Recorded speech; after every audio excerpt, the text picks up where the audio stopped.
yet here in 2016, a sort for Imam for most original party. A movie will have 8 years, young come movie. And then now, what's the other more soft be a no Tima party now with Jaya, your quiet young Pananaso, near Panacho. Yet committee era Makupe and net down said, Yenim and conformably can't adequately Yenim Punim our batonum. Nelson so as a party, let's say in official report. There was a Yako Ghana Fanel in 276 constituencies, 16 regions. You're putting in a near Pusa, young crop for 10 party see. Era Makupe more a dome report no Abred Party. Omade Baye no National Council Edutum. Hona no eti abebeku from Constitutional Amendment Committee.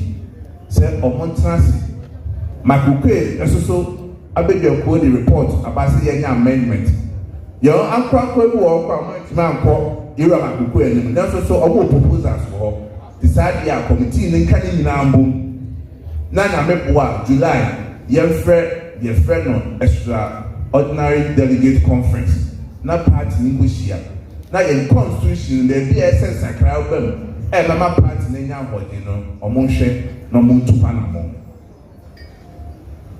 Era Makukwe, Kratawa or the Abeno, Yentia said, Kratano, 8 new fact and the 12.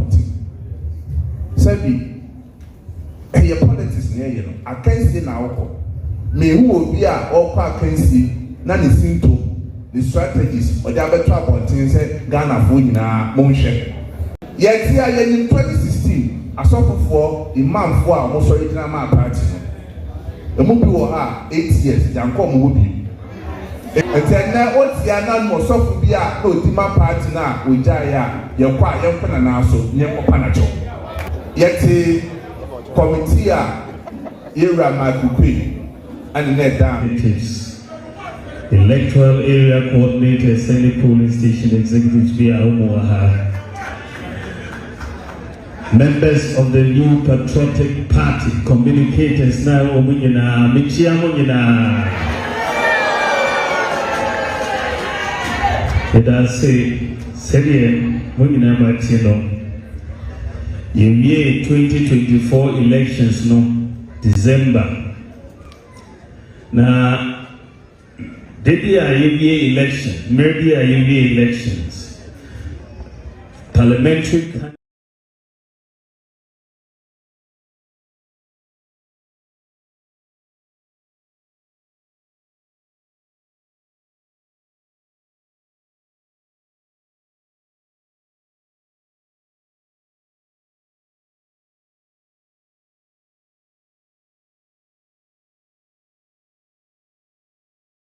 no wakasia na nkasa wo body pa ho ban na wotimi de ne ma ekapo kokko no e ma dance die ma paba no aropai wakasia na nkasa nkura wo ne nsayemo one dan jafa dumu ebedi wani mu kan one prapra wa kwan mu one tutu wanamo nyinare nsisi yie wonyi yi wanamo ntuo nyinare firi montwon ka biara mu amena bia no ya body ato anim na dai Asafu Radi empeja wonfa wontra one crowd one ma wachiri dwamo mane ma wani mu wu aseda mane ma de obonefo na hihya afa ho ne mamu da wonya wo kese one peja wo free dontodie mu emfa wo nsi mapomba tenabia yedim se nyina ne ba wie ya ye beto aseda nwomo Edian Munyam Shana Mapaparo, Esansana Dumu, Nahumabra, and Asumino Mianuso. Arapensi, welcome on board. Western in the morning, live on Wood to be 101.3, live on Western Diamond Television. And then Wednesday, the 21st day of May 2025 in the year of our Lord. Arapensi, Arapensi, Moja Dia Frusani, where any pedriamu. Arapai so yahunu enede ya ene na adwuma no me ehya ase enra ya nwie no arapai atena se yi Yabeba modern ya wie sa sa de ye na nra ni nyina no ya wie ni be wie ne ne na enkomo e ofia se na no pay ya na production team na say Ochemaba AS Angel and pay wo head production no Michael Jaro e MCR Samuel Dingo 1,000 wojina cameras na chi abna sawa mani ampon air support Kelly in charge of social media Afemana Prek air technician on duty Medin Osikani Frimpong Manso itinamu di ama Berma Bana na kunadu abupra na anopei yatena sie kai na hye so se ensem de dodo no ana esisie yenya daje na de esi nyina no na yesefata sa no di hu komo na yesefata se asotie nyina no yatimi e de agu apaso na fei yata sin nsem ne se besepa ne ko nyina abai esan se wo man Ghana be yi a enyina nipa yato abama no nko anso na emom no ye ka aban na ye minu mienu a ene na esese wo hu wasodi a ene eda wo so se wo man ba pa ene wo hwa ne so wo man ne betumpon kwa ne ese nyina so etano pen so me ma sadi esese me yo ana ma betena fie ha me yo yi wonso wasadi esese wo yo ne se kanya ho e se ho nkran ne anya adwuma den ma pamfa nso mo man Ghana wo man no fa ne ntoma papa fra dan kwa ma bi ne yebebɔ me no mienu dia kasa ya breso ɛna wei ɛkɔ so ma wo man no mu ye ɛyɛ kamade ma me no mienu etianopɛi wo asade wo asodie sɛ wo ye Ghana ni empo wo nya Ghana ni mpo na wo ti wo man mu bia wo asodie sɛ wo hwɛ na kabi ma menka bia de atwa man ni furuma no yebɛbɔ ho ban asomdwe a yenya no yebɛbɔ ho ban sɛ de yebɛhwo a wo man ne fa ntoma papa fra yebenya so mfa so die bebrebe no a arepa ye da ase mepa chow joining conversation and live on all our social media platforms. It's on Facebook and anopay Western Diamond TV ukwa na wa like him page na fe wanya daje na watimi atro comment ni nyina na e de atum e de amane he uwia bomade ko link na share on YouTube nso live wo ho Western Diamond TV on TikTok nso no and let's get interactive over there. Videos ni nyina no ye de beguo na watimi akire wakwen enso e de afa ho. Echaropay we are fully charged. For WhatsApp and a text message abra 0248071174 0248071174. Ya jebrani akenkan wo nsem ni nyina enso etimi e de amount. Anopay no si abapa usima aduanan miensen ye betu ye ho ya ofo ne ahye ho enkuran esanse sa enkuran hesam a da bia da ye de ebre wo no you have no idea nipa wamo enam sa enkuran hesam no so ama ene ya ye kesei ba bia na wo babamu abu no esan ensam a ye kan hye mu enkuran ne ye kan tu wo mofunti no wo fa ye no ene wam etimi frɛ edi adanse ye se ne adano ada obeka safa ho no ase na wonne me na ekasa na yeda ase kosoa na nyame bofo pa enso daye na anopa bia no nya akonya na wotena mu a ene hye nkuran esanse sane niam ekɔ no ye behia nkuran hye eti anopa enso ya tena sie yi ye nikan entu ye ho ya ofo na ye nhye ye ho nkuran abrantie bi ba so na ye frɛ no Napoleon Hill Brante bi ba so na ye friend Napoleon Hill na adano ada esan set kyerema ho empronti na ututu amena e wo fam na woka asem adugu amena num na wokata so a eye de asa asem no eye de ye be pienti asem wa Napoleon Hill e kan ye no ene ye tira so de ahye ho nkran e de atu ye hofo be ba chotie o say do not wait. The time will never be just right. Start where you stand and work whatever tools you may have at your command, and better tools will be found as you go along. Do not wait. The time will never be right. Abusia, there has never been a right time. baby anyway I feel the right time aya you can't edit you can't find it excuses at my eye ho so I deal with as me yeah but at the right time there is no right time anywhere there is no right time anywhere one necessarily make it time right at that particular point in time abu akoko sechi one day the way you know say onimu prefer say one no wati wono woni baby da woni dabre woni dan enso wo bekan ya ensuo emuna na ensuo ni sha ase ebeto a ene opin be no abeka che se wakangu asum so we ensuo ya etoi oh etowie ya mesha ase asimi dan when the sad and pray can say I'm not going to say any baby I would need to eto procrastination there is no right time make the time right for your convenience Trebium do not wait the time will never be right baby anyway I feel right time it depends on who munu and your composure and I send me ube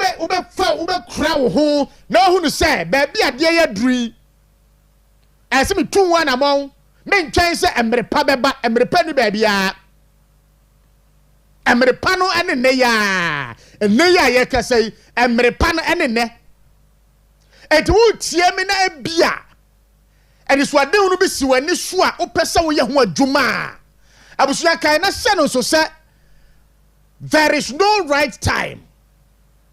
Napoleon Hill said, do not wait. And the time will never be just right. And there is no right time. And near Siwa Nisuno, Dayawa Sono, Vishinu, and Nay, a woe and Nisuno, Miss Row, and found it, and near Mania Candia, and Niho. Shall see 2-1 among a sunset, we shall see 2-1 among one. Oh, call a nibble cacran. A candy as what they say a year, a Juma woo yanumu, Dayawa sunumu, and money reality no, and no beba. And now train. Tibium, me say, and now train say, and yet dear me person me yen. And dear me person me ye. And one cadia my me train and me pano a cadiana bar. Nama ye, when my bar also no, some pray what the 20 years are. When my bar also not a more 20. Oh, can call 40. When my bar also a more 20. Now it is 70. And more 20, 70 now, what do you know? Can I say a extra time and I will bo. It's an pay. Near Sue and Nishua, wouldn't say where you to me. At the Kenya mapa and a abrabopa and I say and the swama pambebro biano shall see free and net shall see sia and the penny ho baby. Only my chemu sam say a dear betty impono ebiana ebeto ubenya divine selection be was watching adia china and toa. You've got to blame yourself. Etiano pay. Napoleon Hill said, do not wait. And the time will never be just right. And repent me, baby. Start where you stand, baby. Ujinanwano shall say free ho. Na ye jumate. Akadia e kura wano. Me pacho improvise. Na fa ye jumate. O ko ani mu nyinano. Ubenya experience. Na faith. And niamania candia sasa wo de yes dia upesa wo yono. And kakra wa shas ya wienu a watu na mo a wo kowade mu no sa kade ni nyina ba be ka ho sa wo to ontos na ne ya ka sai unya sika ya de fa na daka mu a abusua kokope ya fa bibi basha o se de paint rubber yi wo de to ne kakra oto na wo de akodwa na wakoton efaso be ba no wate de ato ma ho mre kakra bi obetimi atonto sadaka ni bi na wo so what digra opese wodie no enka se sika me de koto eye nto sadaka ni ho ntiro me twen da manya sika emu oduru na me akɔhye business na se me pa chawo there is never going to be a right time.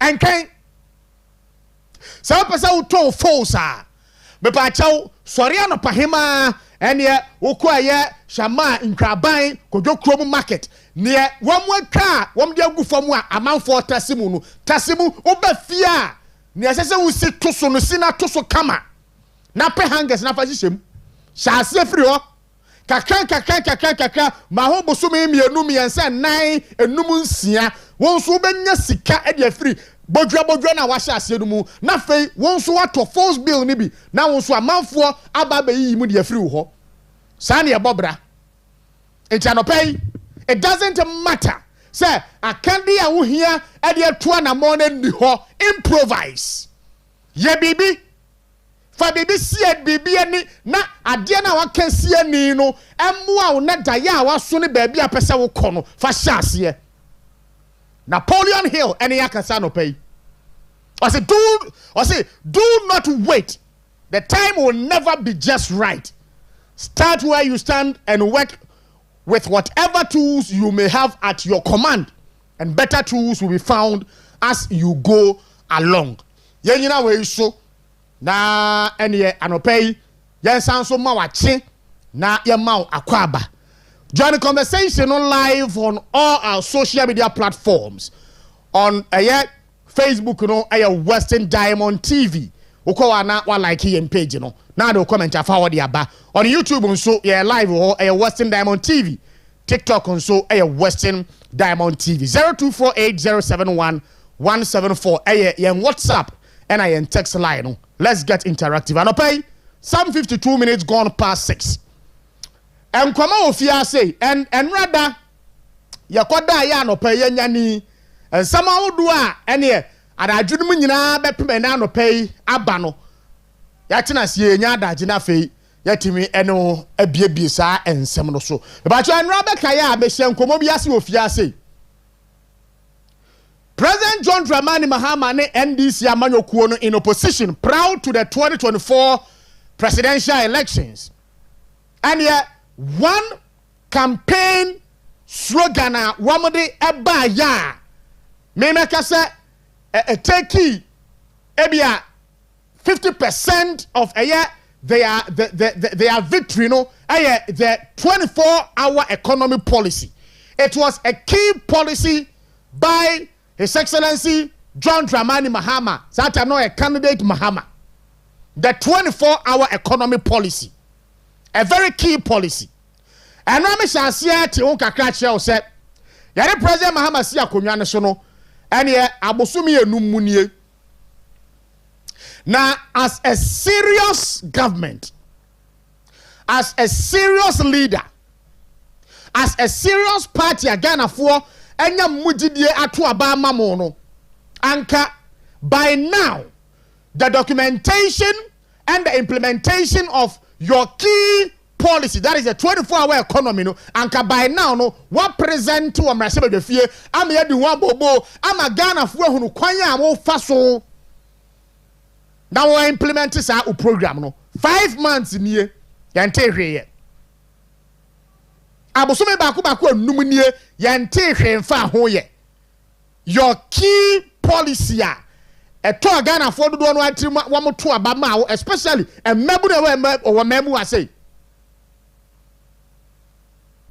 na eya na me bisa se ede pa na asi amanyofo no se bia buru wa moto opposition a nyansa ye dibu man nyina no wo mo ya to aba ma mo wie no mo ba ba mu a na sa nyansa na ye dibu o man no na ne nyina afuro mo tirim no o ma dwene mu because entisa President John Mahama ujina ba bi ka se 24-hour economy no an accelerator.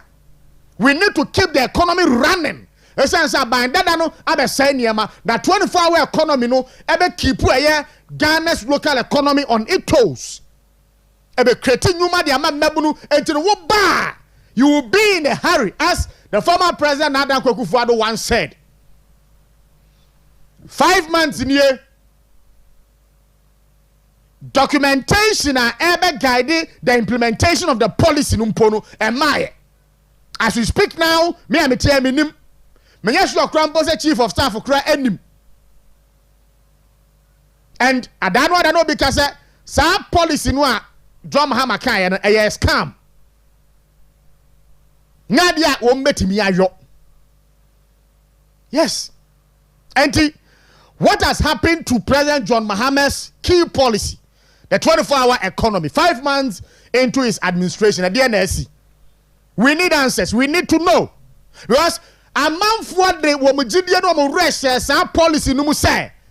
Baba be create a nyuma, ejuma baako, and ye nipa miensa and a juma baako no. Bisa, what has happened to Sir President Mahama the key policy 24-hour economy was share Ghana for boss or bar no. In any case, Your Excellency, Sir no pay beside the documentation of the 24-hour economy. And you're not a safata to me because what come on to a man for dream say it is only the 24-hour economy and a create jobs. It is only the 24-hour economy and a expanded the economy no ama and niyama asas yes e 5 months in here. What are you doing about it? What have you done about it? What do we need to know about the 24-hour economy? The 120 days social contract with Ghanaians, no. Otintim di shemu se. Wababa madempa se. Sa 120 days ni bedru no. Now I share a year documentation of the 24-hour economy na se. Now I share a year documentation yade eba be ye 24-hour economy no. Now I share here.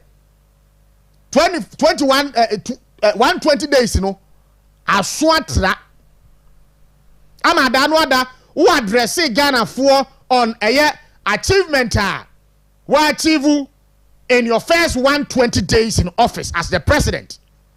The 24-hour economy who command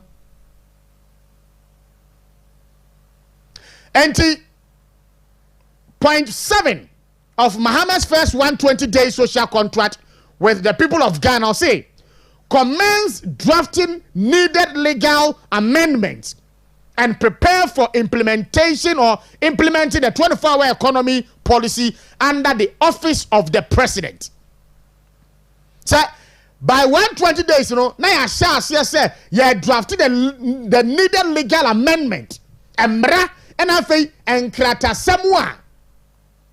Yade baba boy, 24-hour economy no bra. I say 21 days, you know, atra. And think by now, committee I was set here. And then I can say, and papa koko cry, gusi chando edano no. And can nay 21 days, you know, ebe sukrano, no about brief Ghana for say, baby a documentation process and edru enye and chebiano, you representing the document to Parliament House. Now, one more Asha said the one bobo. Now, in the few coming months, and also no, yasha the implementation. I say, yante sada. So, what is really happening? What is really happening? But by President John Mahama Mra, sometime now, or your opposition leader, Oshia Ghana Central Bimu, NDC Central Bimu, and you're not what they, the news were doing air to Gano. Your frustration and your disillusionment. Many of you are feeling very frustrated. I can relate to the recent cynicism and massive mistrust you have in our body politics because the current government has been undeserving of your trust. The challenges of today might seem insurmountable, but I urge you to look beyond the present and dream with me of a reset Ghana. The Ghana we all want, where your talents and hard work will determine your success. I promise a Ghana where you are not sidelined, but at the forefront of change, where you can live happy lives and still achieve your optimum potential. This is not just a promise, it's a commitment. I will reset the economy and Ghana will be open for business for 24 hours a day.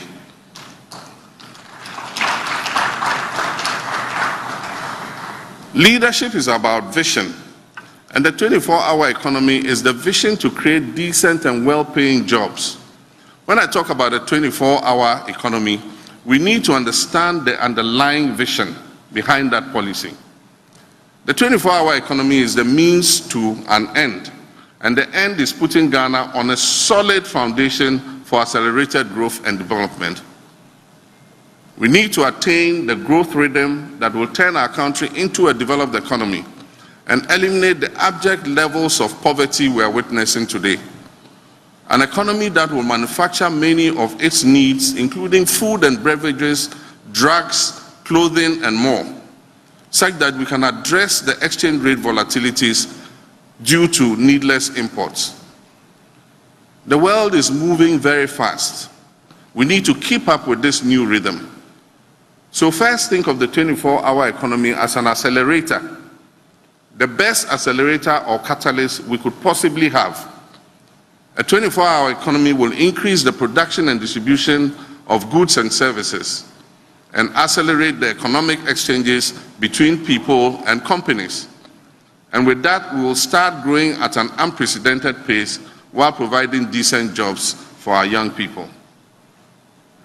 As I've said, leadership is about vision, and I stand by it. But leadership is also about caring. It's about giving people genuine, solid hope. And this is what the 24-hour economy is really about. And let me explain further. The 24-hour economy is a solid way to replace imports with homegrown production of goods, and thus create a solid base for a vibrant Ghanaian industry. In many instances, we don't import goods because they are better than what we produce.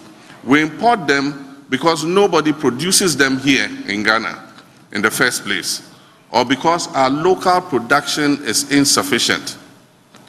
Therefore, the stimulus packages for companies wanting to participate in the 24-hour economy will convince businesses, and I'm sure of it, to start producing import substitutes.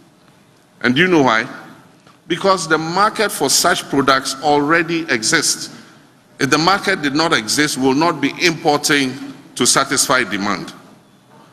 And so through the 24-hour economy, businesses will be incentivized to start producing for this market. It is the simplest way to start growing sustainably. And when this begins to happen, imagine the number of new jobs that will be created.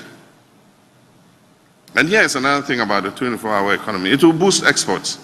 His Excellency President John Dramani Mahama, then candidate Mahama, Kempinski Hotel, Okoshia, some NDC journalists proud to the 2024 presidential elections are what they and some 24-hour economy and who some EBPM. It clearly tells you, say, 24-hour economy, no one you prefer, say, as at that time, no, na adia no hold dada. Tiebiem, one in prefer, say, as at that time, na adia no hold dada, but open a picture na Ghana phone crying, say. Adia ne wo but asa eswa katante no wo ba be bie so na fei ye nyina ne nipa dodo ne nyina enya eso emfaso because say a 24-hour economy promise e be create jobs ama economy no etimi thrive a e ba chew wana enye sa de we entum etino sa slogan near no e working for President John Mahama and the NDC, the 24-hour economy slogan. Adano ada wo wie sa engagement no. Woko Kofodua say ene wo de eye ne campaign no eko. Na okopie mu o GBC4 studio ai wo Kofodua. I think Sunrise FM was said yen. Ana ye ne interview na ye bisa ne say 24-hour economy no Wamu Kofodua etino the local people no kwan ben so na wamu ebefana wamenya 24-hour economy no so emfaso, and to the surprise of many Ghanaians, President John Mahama I say 24-hour economy no enya by force. I have voluntarily opa na obey opa wonye when you can say na esese Ghana fo hunu say de wo penti ni sen awode e kire Ghana fo no enya dia wo betimi ayo About your first video ni to mama quickly na. 24-hour economy senia wabobosu yi. Yemfa ifiasem. Ebi se kofrudia ani akwatia. Se wo ba 24-hour economy no kofrudia ani akwatia sei e de yemfa to ho. Mfa so be no mu betimi enya a free 24-hour economy. 24-hour economy no voluntary enya the IF force. Ahanti ye ba ye the policy no beba.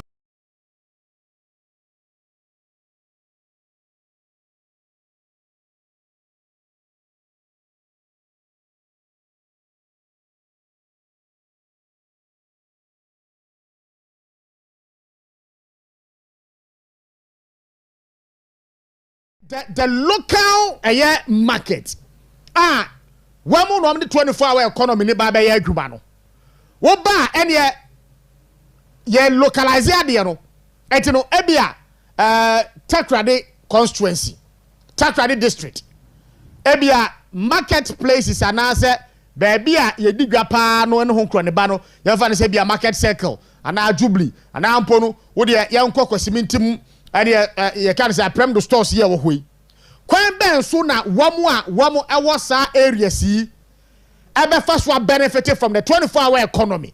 If indeed is a President Mahama ube mampeni na ube timia initiative policy no a President Mahama enya guguduo ka kire Ghana for say 24-hour economy no enya by force opa na wo ye opa wo nye etino you are bringing a national policy a wa dwinimu ni unyansam no enya force etino how do you entice people to buy into that idea? And one and Kasa Ghana for who said, Sadia no wakano, a mere sloganeering, and ya dear. Obeti me implement yama and faswama paitimia bemu. Launching the obeti me launch, but the implementation process, a one a Juman in ewo. Candidate Mahama say enya by force a voluntarily opa obeyo opa wonyo policy ben ye de ba ona ho se say e ba be sesa Ghana fo suban ene Ghana fo abrabo abe create nyuma am economy no expand there enya by force. Can you imagine this? Your Excellency President John Dramani Mahama wana wasum fidiama na yi wa so nine because say one job ebe fani pami ensa ni enya 3 shifts now see enya by force wana be na kono so nkonkoye ye free SHS ananaro de baye no wade fa ba bia wanyi mu anka se opa ye ana opa menye opa join opa me join opa fa ba ko opa enfa ba nko wanya ne sa oye ne sa na wuyi mu na kire pefe se ne wawo kan woni mu pefe se nya de betimi aye adwuma enti hono na ka se Ghana fo hu ni se de wo kan no nya de obetimi de aye adwuma enso wedi ka se Ghana fo dodo no awo short memory ana wodi fa mu sa ene waye mampani no wako BBC ekoko grant interview I think 2 months and 3 months to the 2024 presidential election and journalists agree no and he was exposed big time over there. I'm sure for some video to Mwame na yankuanim. To be 101.3. To be 101.3. What will it cost your government to implement a 24-hour economy? You can't put a cost on it. You're thinking about it as if we wake up overnight as soon as I'm sworn in.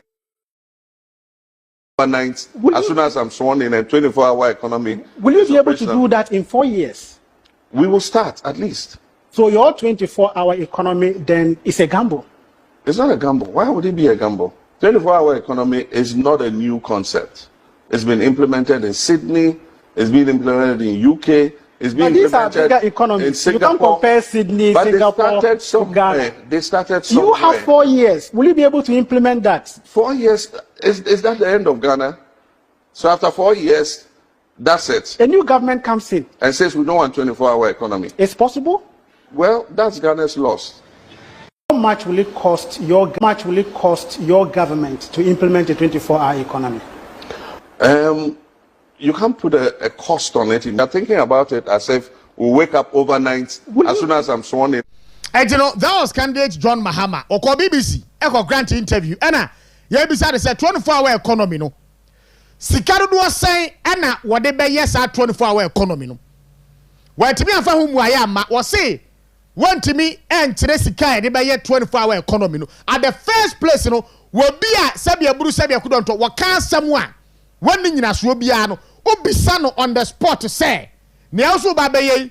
Budget no ayet science kasa na be hiade aye was oh me to nyina enka really was it a total policy and program wa anka ye bisa wo quickly why say okay fine ye create Ghana's economy no a ebia private sector no nipa do say na wo mu nipa do say na involved in the private sector public sector so anybody do say na involved enti no ya kembo mu a ya hia sika do say na ya say implementation process na say President Mahama say what me kire ana guy man na ebisa no say na bajo me ba 24-hour economy ya wo say wuntimi kire sika e de be sha ase ni sika e de be ye no anya bia no ene ya ye kese enye gambling because e chacha to na o to no so wonnim sika e de be ye na unni ho akade no ho nkro ne ba chacha na wo to no se nya chacha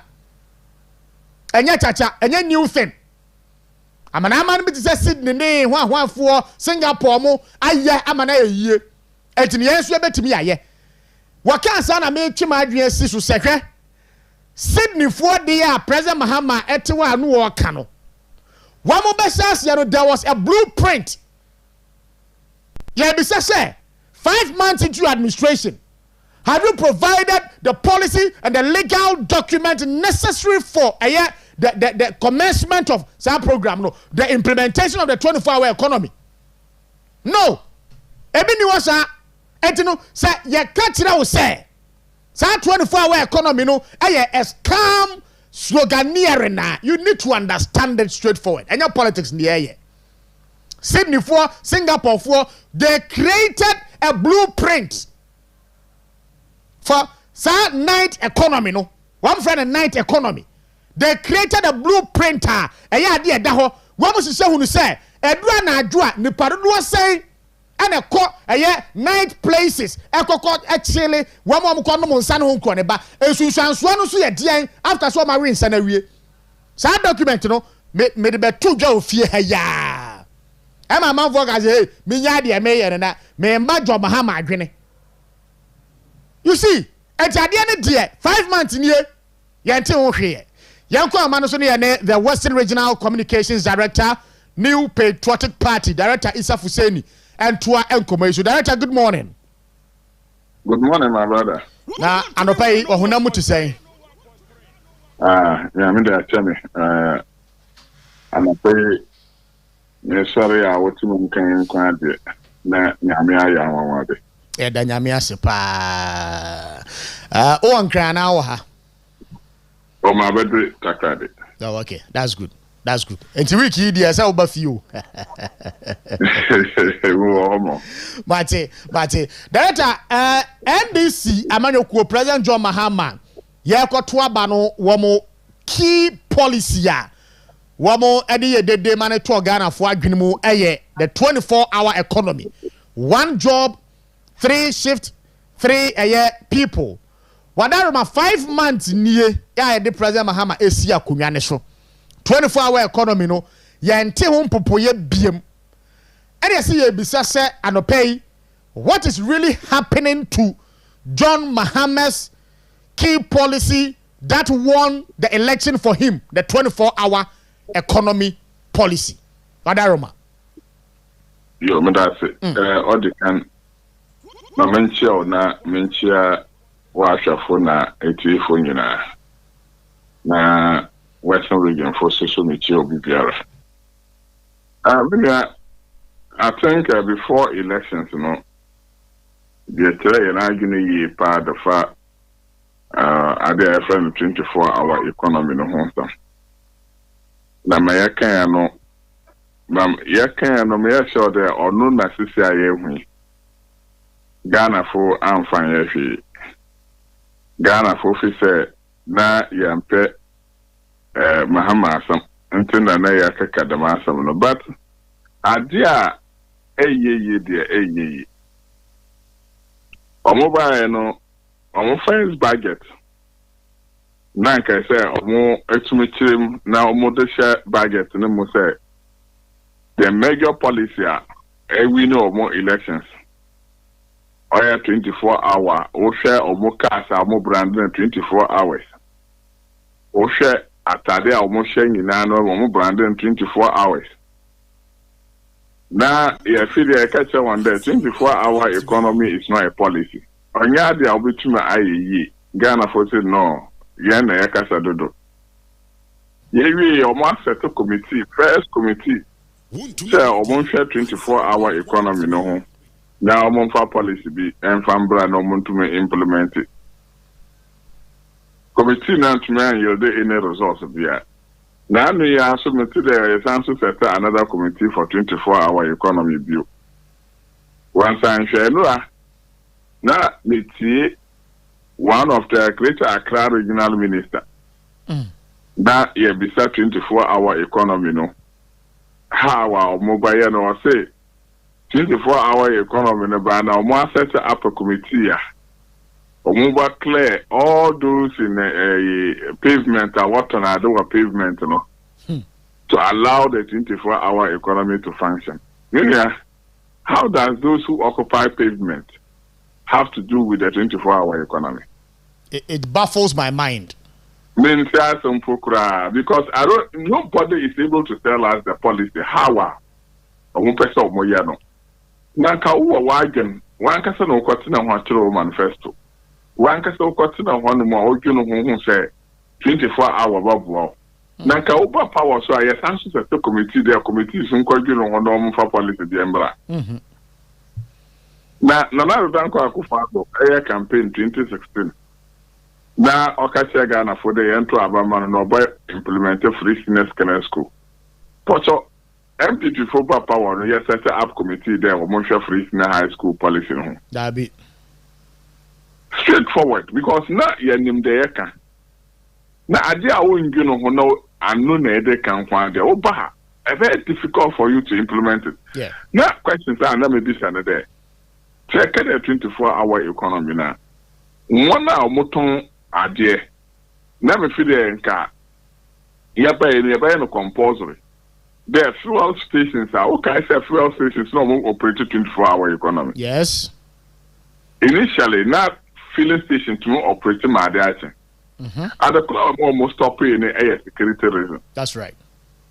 Now almost to me operator and Jonas armed robbers abajo muskanyina until they decided that they will be closing somewhere around 10 o'clock, 11 o'clock. So mobile no yes security system or then because that was the major issue one raised there. Say to about the more they will provide enough security. But your first budget and the security are here na you the two say about crew to Ghana had it. Matters. And see, yeah, security system numpo gran or regular because na danko akufado na abroad no hardly you hear armed robbery crime view at the time I know of power no. Hardly did you hear there highways ya blocking kofu every first no ya rampant and the security system or tendencies very porous. Now we me today obviously yes survey about the security system in Ghana. Now security no this advocacy I am very weak. So one no work operate 24-hour under a weak security. Nobody. So me did say and this for omo e power no crampo still no mo jatum say the omo kan ni nyina was rhetoric anya dia obetumi aye na aye kasa keke. Still they are still lying to Ghanaians the 24-hour economy is coming. And people believe it. I'm out for GD. None of our catch out there 24-hour Lebanon on to me how operate or implement no catch out there I don't air but also what jatu. And to me, I don't know. I had to be Yakai. Yes, I'm so gina and now so cut the same thing. My Yakai and I, Gina, the last I'm also there, and so Kade. 24-hour economy is not something that is implemented, can be implemented. Because first, no, original simply so as more kind of the 24-hour economy on by force. So, election time now. Yeah. Or say on by force, or optional, or be a piano which may. Second, local Gina baby so no 24-hour or a policy. In terms drafted the bar, all institutions like passport office, DVLA, and other institutions never ignore 24-hour economy. Fine. Private phone or moon operate 24-hour economy, not own to moon for so or more. Now government institutions no say. DVLA operate 24 hours. Oko office after 5 o'clock, walk out to DVLA for a while. We do a normal point. Now, 24-hour economy operated that. It's even 5 months down the lane, still they don't even know how to handle the policy. Now, I'm going to say, Ghana for super 111 because policies now more kind, you know. One is e-levy. It's still biting us. The e-levy is still, COVID-19. Yeah. It's still biting us. Now, no matter video, we buy there also, they are rebranding to bring back e-levy. So the every transaction, okay, watch that video, no? Yeah, my grandpa. NDC communicator, how there, e-levy, you know, they are doing all the time to make sure there are more at the baba, they are more fun different way. So, NDC put the dada, the muya, the papa, Nagana for we deserve it. Obika na quality or more person betty. Tita Ebia, O branded, na corona, Akade and Tro. Nagana for Batime Gedi. Sana 777. Asama and this for car and classroom piano. Ghana for say, obey. Now, me, the obviously in the next few months, if only they say they're 24 hours, saying now Ghana. That's right. If it's operational, we shall see. So, you're operational, sir. About to know, so Ghana for better margin. Anyway. Director ma yemfa wonsi ase ye na ase anopay obredo wadagye when yade amaye ye benya adagye pa na ye de wabana you have an extensive conversation on the 24-hour economy policy. Why? Yo, me am that's papa nyame adoma na set time be my baba studio na about this discussion. Very well. That's it. And you know, that was the Western Regional Communications Director of the New Patriotic Party, Yera Issa Fuseni. And you know, at the end of the day, me catch you say a mere sloganeering.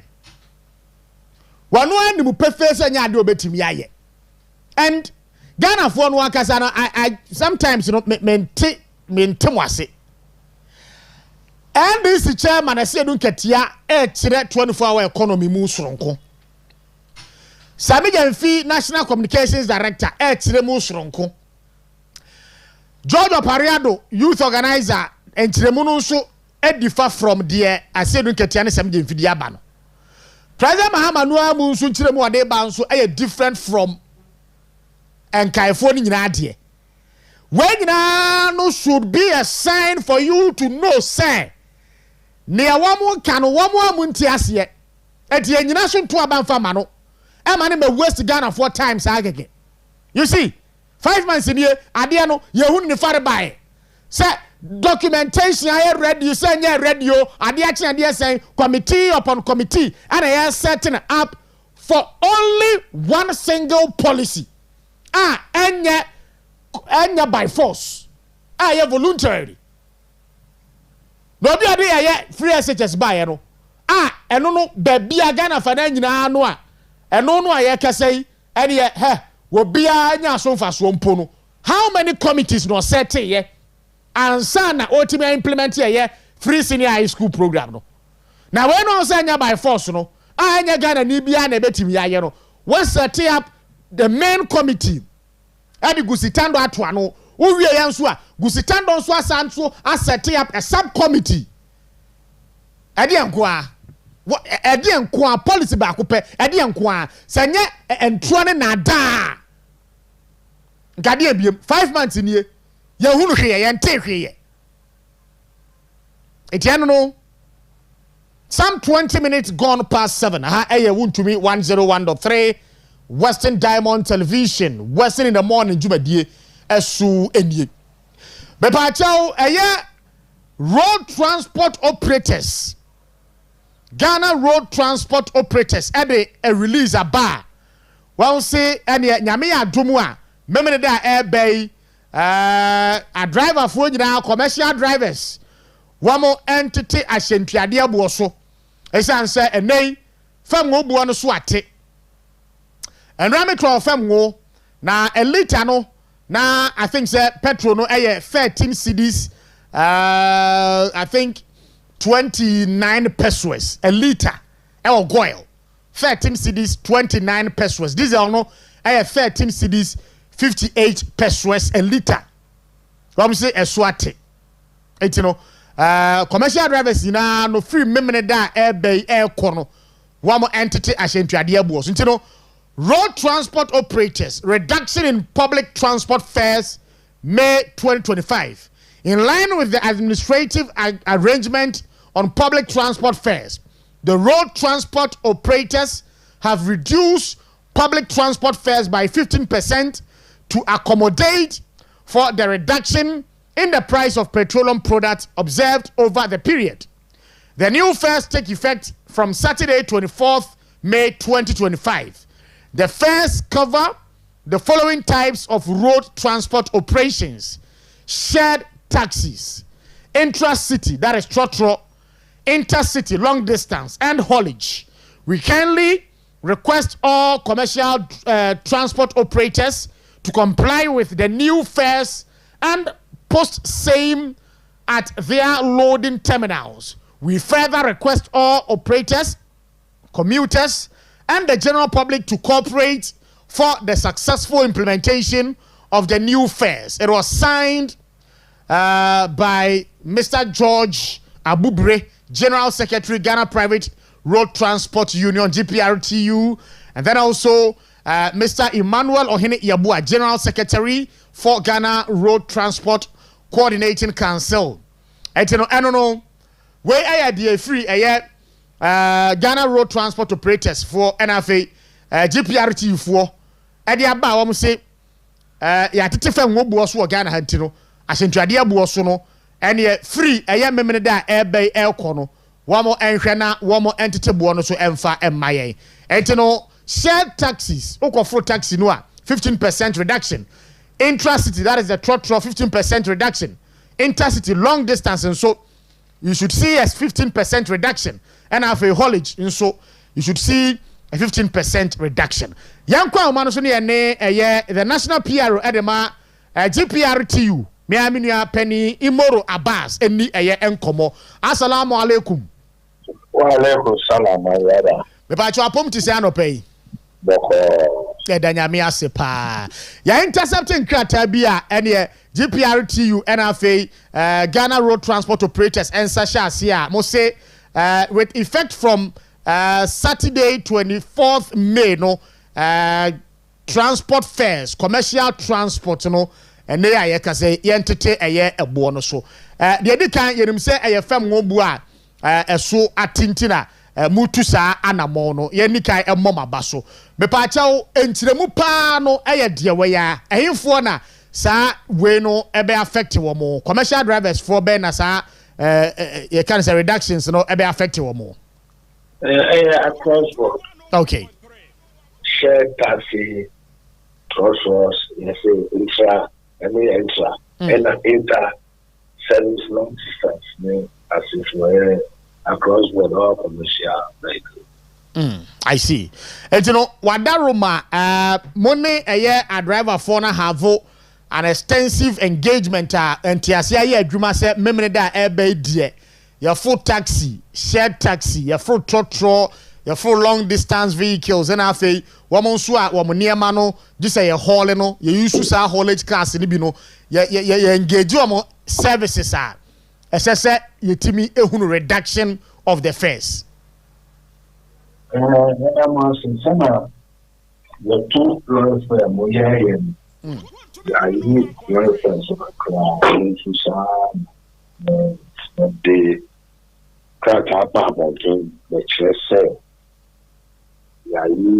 welfare so from Edase. Send I would what they can say.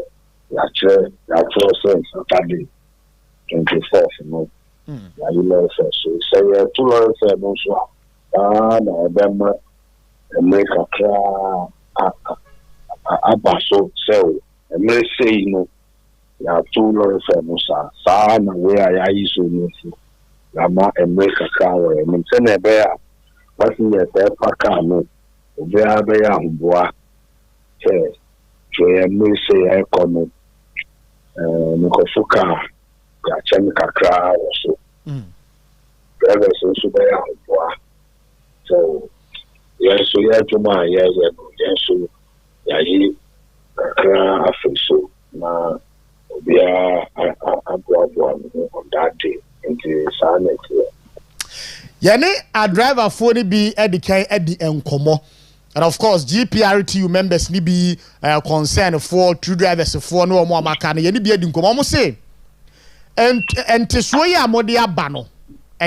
But ebe affect wo madwuma wo ye esan se enya fam wo bu nko na ye determine the increase and then the reduction of transport fares ene ya ye kasi wo se spare parts border so e wo soro insurance border so wo soro ene ho enkro de banti no wo mo pa de nka wo mo a anka science se we no nka ma GPRT ukrampo e mebo so se driver for no entity wo mo ahyentwade bo so wadaroma driver for mo kasa asemo no GPRTU na mo kadi a kire mo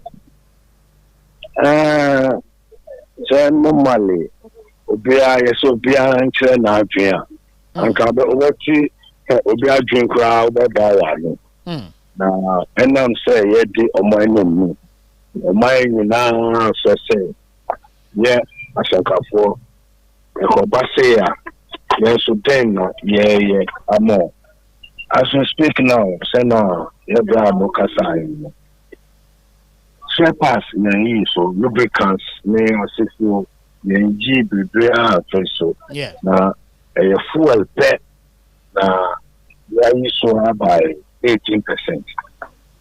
Oh, who ya did now, we are quite passoir. And maybe I will as a packer where I say. Obe person yi aye kra wo no anya kuma mu no emi se senkafo adwuma no obo tin oban no omo tin omo ne anu mo no mi omo tin te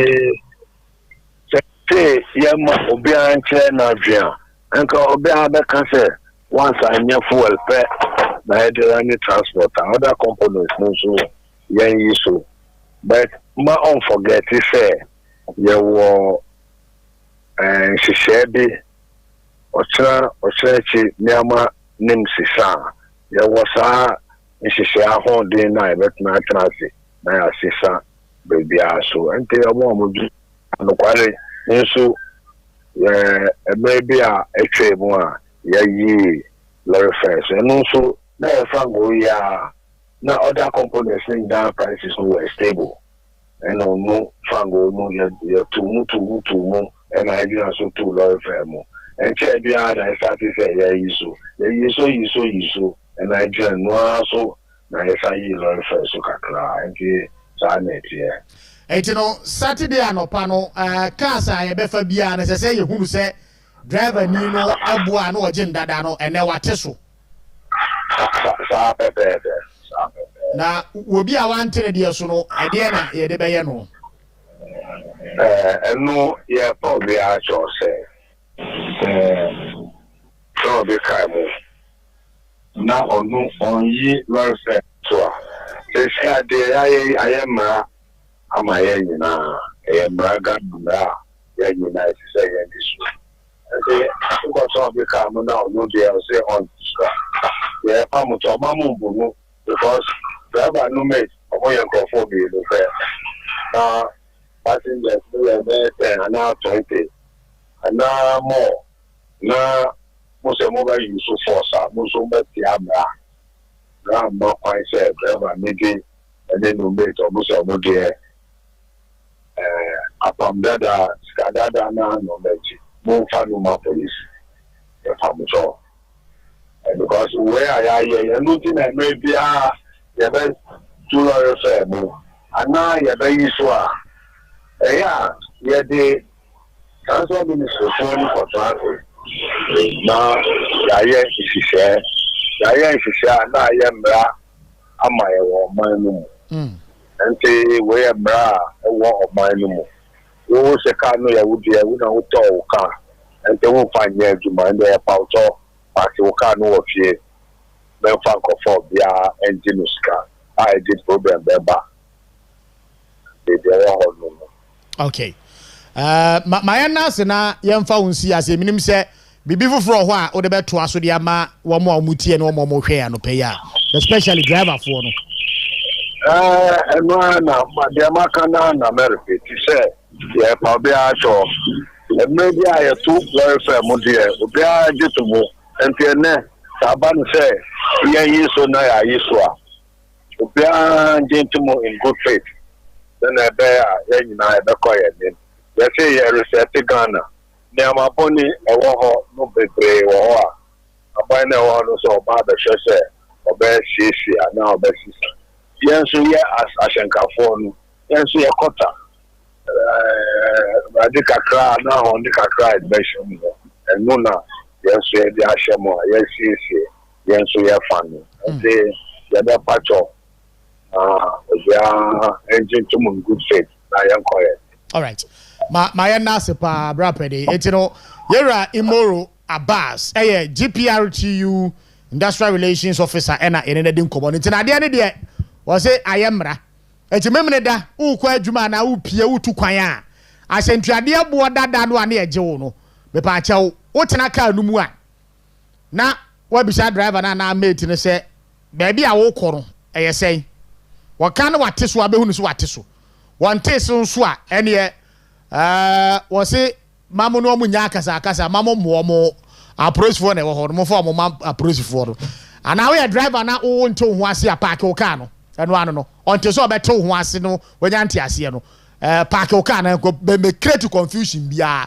esan say ya tete asentuade abo so with effect from Saturday mimini da ebe 15% ohamabu pen edu enum ena yede atete asentuade abo so ba bia wo ko bia no ya tete asentuade abo no eso wamo nam Facebook a wamo hashtag ya tete ka asentuade abo so ya tete lorry fair so ntino aban papa bi na aba adawroma no me pa chaw mo mama ni na ho mo hashtag aban papa ba edi entia ya tete lorry fair so wo Ghana ha no mo mama ni na ho. This is not the first time one GPRTU and afei Ghana Road Transport Operators atete you can say transport fair so o memu say this is not the first time. Etini sa den mo hwiri kosoro be bofo mo be we and aban papa badwa ma ba na den de no hey wo biti wo de da no na breso yetete asentuade abo so o memu ase so refra me kai wo etini we nya de foforo bi aba asa ban we na de aba no yenni no kura me ho ne nyai sa praise singing no nyai sa de na moa ammoa. This is not the first time. As if sir President Mahama ena enei where first president watete ana wahama ana wabama ya tete ka sedwade aboso. Me ba chow in 2022 Ghana has a neete 2022 no yetete asentwade aboso 15.3% referee amekayo 2022 under President Nadan Kwakufuado. Fem wo bua ba fomo ama yetete asentuade abo so 15.3% 2022. 2023 asentuade abo so yetete so by 10%. And this is not the first time one. Aban bia ba fem wo bua aba fomo a yetete asentuade abo so munyai praise singing no na ba bi esese ye twa aban a wa ba ya dwensi so se with immediate effect we twa na maw efa sa sectors wono yan kai no ne nya atwumsuba na etie mu no ade no we aba na betete ye kan say fam obuo so we aba na na ene ya ka say dollar no depreciate na cedi no appreciate a onya hweye ya to aba ma wo say bra be solve challenges etino what is the praise singing for one more to praise and I papa no will it put food on your table munya ni anwen munya sa de na munya ni anwen anya first time ni ya tete ahyentuade boss for Ghana ha maka cho say in 2022 under na dan kwakufu ado ahyentuade abu so ya tete so 15.3%. 2023 under na do kro ya ahyentuade abu so ya tete so 10%. Etidi ani etidi amoye na ni hwanfa ah dia moye ani hwanfa President Mahama nya hweye me kam dia kirew me say sidi no a enya hoɔden no wobi na tinu kuromu ana wono ne amana wodo a womo manufacture niema produce niema enya ntokwa no womo ana nei anam saa de no so ama dollar no ahoɔden eba fam and opa check around the continent African continent babia yene eye US edidwa bia no a ene yesesa the local currency into dollars no wam local currency no appreciate anya Ghana happy eti ye bisa President Mahama say policy ban na implement here 5 months in his administration no one of say we finance minister abaso say wa yade wa masidi no appreciate no ho kro ba policy ban. We need to ask critical questions. We should be serious as a country. And also, idea. Ah, ya critical suruba from critical suruba from United. Idea. Idea. If you care to know, may come the actual. May come the actual. Yes. And when the President Mahama say, and ya pump over $10 billion into the economy. I don't know how much the air appreciate it. I'm saying, what can say when the Ghana for any year? No crane woman will catch a Ghana for any year. Because I get Ghana pen a local currency, no, I appreciate it against the dollar. And why then do you come out with a year and near my beer a construed with a year the real fact and figures? I don't know. Yay, I don't know. What's up, baby? In 2013 to 2016, IMF umpo and damage say ya present fake data to the IMF. Nanya Ghana aniete, and then this abreso. Wakwa babiem, Manso bibia frimu, Masanswaba, and ye sa unkontompon samonwa, Modichira in 2013 to 2016, Sanwan Masanso diaba. And President Mahama should be truthful to Ghanaians. No one say. At the end of the day, see the no appreciate name momuno and sunsano every way so. Yes. All budget impo we implementing we. Now say that. In any case, President Mahama say Nandan Kwakufuado MS manage economy no as if say a crime scene. Yate. But he has admitted weeks ago say Adan Kwakufuado every akonwane so no over $8 billion and I would jade to ho ya reserve na $8 billion in a gum etino wo ka sa asem we now we be ka kire say economy was criminally managed. Ghana for be hwe mienu sa ya hwe mienu ya kwa ma no so nyani nkomo. All right, yane Dr.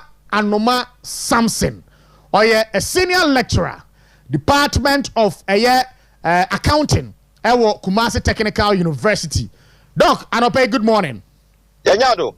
Na boko dia. Ya miado me ho ye papa. Ya danya mi ase pa. Na Kumasi so dumzo ne te say.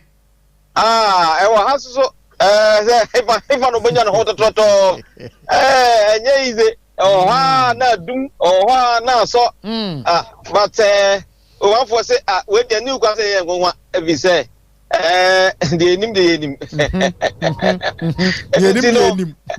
paya na say bo say ni ba betima to ye na omatima hye ni ye sa de a ene de akoi de ha adwen pa so munni mu de ha adwen pa Doc, anopay yefre wa ene sidi no a ada no ada ye no di ho nkomo se na ho ode no ekosoro na o kire yen ba bia ahode na ekosoro ni nyina firi no. Jedanya ne ya President John Mahama say cedi appreciation has been supported by stronger forex inflows, improved trade balances, and growing investor confidence. President John Mahama no masimini. Yo. Na the okay no. So person say no o mai mu ha say we yenya foreign exchange papa for the dollar Ghana and investors also enya confidence or my mu amomu do mu sika dollars be wuro my mu ntina dollar no agina ono president asema ho kan no ana yesu so me jira me na so say aban atwa mu no ekono nti say oye ya na egu akwan mu especially gold a otogu ho support city na afa na adwuma na abua masidi na ho de gina empokura na sama na omo December na about 14 Ghana cedis to $1 obekaya afei dollar nkasa e de ku reserves mu abino kono na 8 billion na 8.2 kra so that say it is sasika we e wo mamu a easy say o currency no na December na eba fam no et me chemu say so re ya February January February na ekosoro ni nyina ne say aban na esesa no na control ni system no mu eno ti na sa de no ekosoro na fe ya mba ya mo tra se mo say say ne ma say o betimi dia support si di na ma si di na aho agina o mo tra se no ana ma si di no agina afei America for so e do mo say I say o mo trade policy no ba ye no and I go for say dollar demand for dollar so aba from and then so we could say na mo and this for mo ka say for this amount for musica ba o mamu if you kwa be so dollar no mo say free amana ni Europe Ghana ha no kwa be so na free Euro Ghana ha e dia na ekoton ye free amana ne ekwa amana ne a Ghana for all of a sudden yenya sa sika na free amana ne Euro ha confidence baina amanone for enya ye o Ghana mu a omudu omusika ebe wura mu na eno kwa how much I was president kasasa o ti my facts and figures o chemu say the confidence ama Ghana awo amanone ye sika mu no anase ye economy ni mu no se be foreign investors way maba edo omusika say ebe wura ha ye wuru sa de no I take some information no budget to cry omo ye no budget to cry omo ye omo ye last month na omo approve ye enyanya adwuma bia edimu ye hu se omo de contractors what ka omo de ye adwuma bia etidie na budget na omo ye no ewo mu a enu ntino ama Ghana city agina eno kure aye baako na minim say de omo siase nkete se omo pese omo je eho nwonyam fa bi se na omo ka ana dollar no woso nyame ado mutiri akoye yie omewura mu no ene mebesesa awa amana ne oman mu ha no ama dollar na ebebom ti omo diminika ebeso mu say ye na ye dia ba ne de normal human being na no na make say we cannot cry we obi a we ethical so we what do you da ho na morally no what do you da ho no cry wo fa mu a dia obi aye no o ma ne credit ansana o de we dia aka ho na so wo ko fo obi dia na o ka se wo media e che dia na se che research se wo ko fo obi adia wa ye da ho wadi ma wadi ka tre na one reference no ma ne credit say we ye research wo hunu we enti mi so me jira na dia no so na ma to so aye we no wa anya sa ye friend plagiarism unethical offense kasia se wo ya academica wo ya sa ya chiwa yebegu ani ma se wa ya wo ye nyina yebeja firi wesam eti say politicians dey say we mu no enye o masem o munni moral questions moral questions o munni bi se ka wo bi an ka to de no kra no beto say aban no see this dollars no mo de ku honum na hono yet me buy na yi bi pay no ama dollars oman no mu ana ama no demand for dollar no anso akofam and dollars na honum no yi bi pay na wo mu agina mu a say enya de a content nti ama dollar no no ekofam na ekofam o ka we ya na say what aka say oh yes ya bia to aso say beboa ama oman no dollars agina na befam more even more admonium, more than South Africa. Men are buying foreign investors and inflow of what inflow the free say who fast figures no. I see. Doc, adia ba kwa contradictory President John Mahama. Name some of Okadiafa the Cydia appreciate against the dollar ni NDA. I don't know what that was say. The city surge is backed by $10.6 billion reserves. Ana answer kra no aye be suari ino wa admit say ene aye ka say abandada no eja $8.98 billion as reserve. Yeah. One akro no aso say the economy was criminally managed. Doc, wadaruma kasa ya wakike is it not contradictory enough to say you put into proper scrutiny because on one breath, you know, Obeka say abana manage economy no criminally. Now on another breath, you know, what Obeka say economy mismanaging, you know, one muja close to $9 billion as reason. Yeah. Now adia chinga I will say Sidi no air corner ni mono. It is backed by $10.6 billion. Oba yanso bosumi enumunie. Onfa ehihye bia nwu apono so a yenya sasika wi wadaroma. Hello doc. Em say ya hre doc e wa homa no so mpa cho mo yesa mo sabetimi aka no ama me ana yentimi ne ntoa ye nkomo ne so. And President John Dramani Mahama should be truthful to the good people of Ghana. Na wonyai sa mind games no a wone yen eye no we hu hia. Akura wa memu akura ni mpefe se ene ya yeka se sidi na ya appreciate no enya won hihye bi ade aba. You see, Etubeka said the city's appreciation has been supported by stronger forex inflows. Some forex in a free hafer. Why will say about that than mismanage economy no? And you know the economy was crippled before set Azuru office. Economy aya crippled no. Why bad admit to say abandon an economy eja almost $9 billion in our reserve. And also say sitting now one dinner air cost runyina no $10 billion a what yen reserve no mu.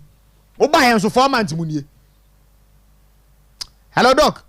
Yes sir. All right. And you know na me bisa say adentina President Mahama contradicting the whole side with figures. No, when they are simple, President Mahama there, opposition cannot contradict no.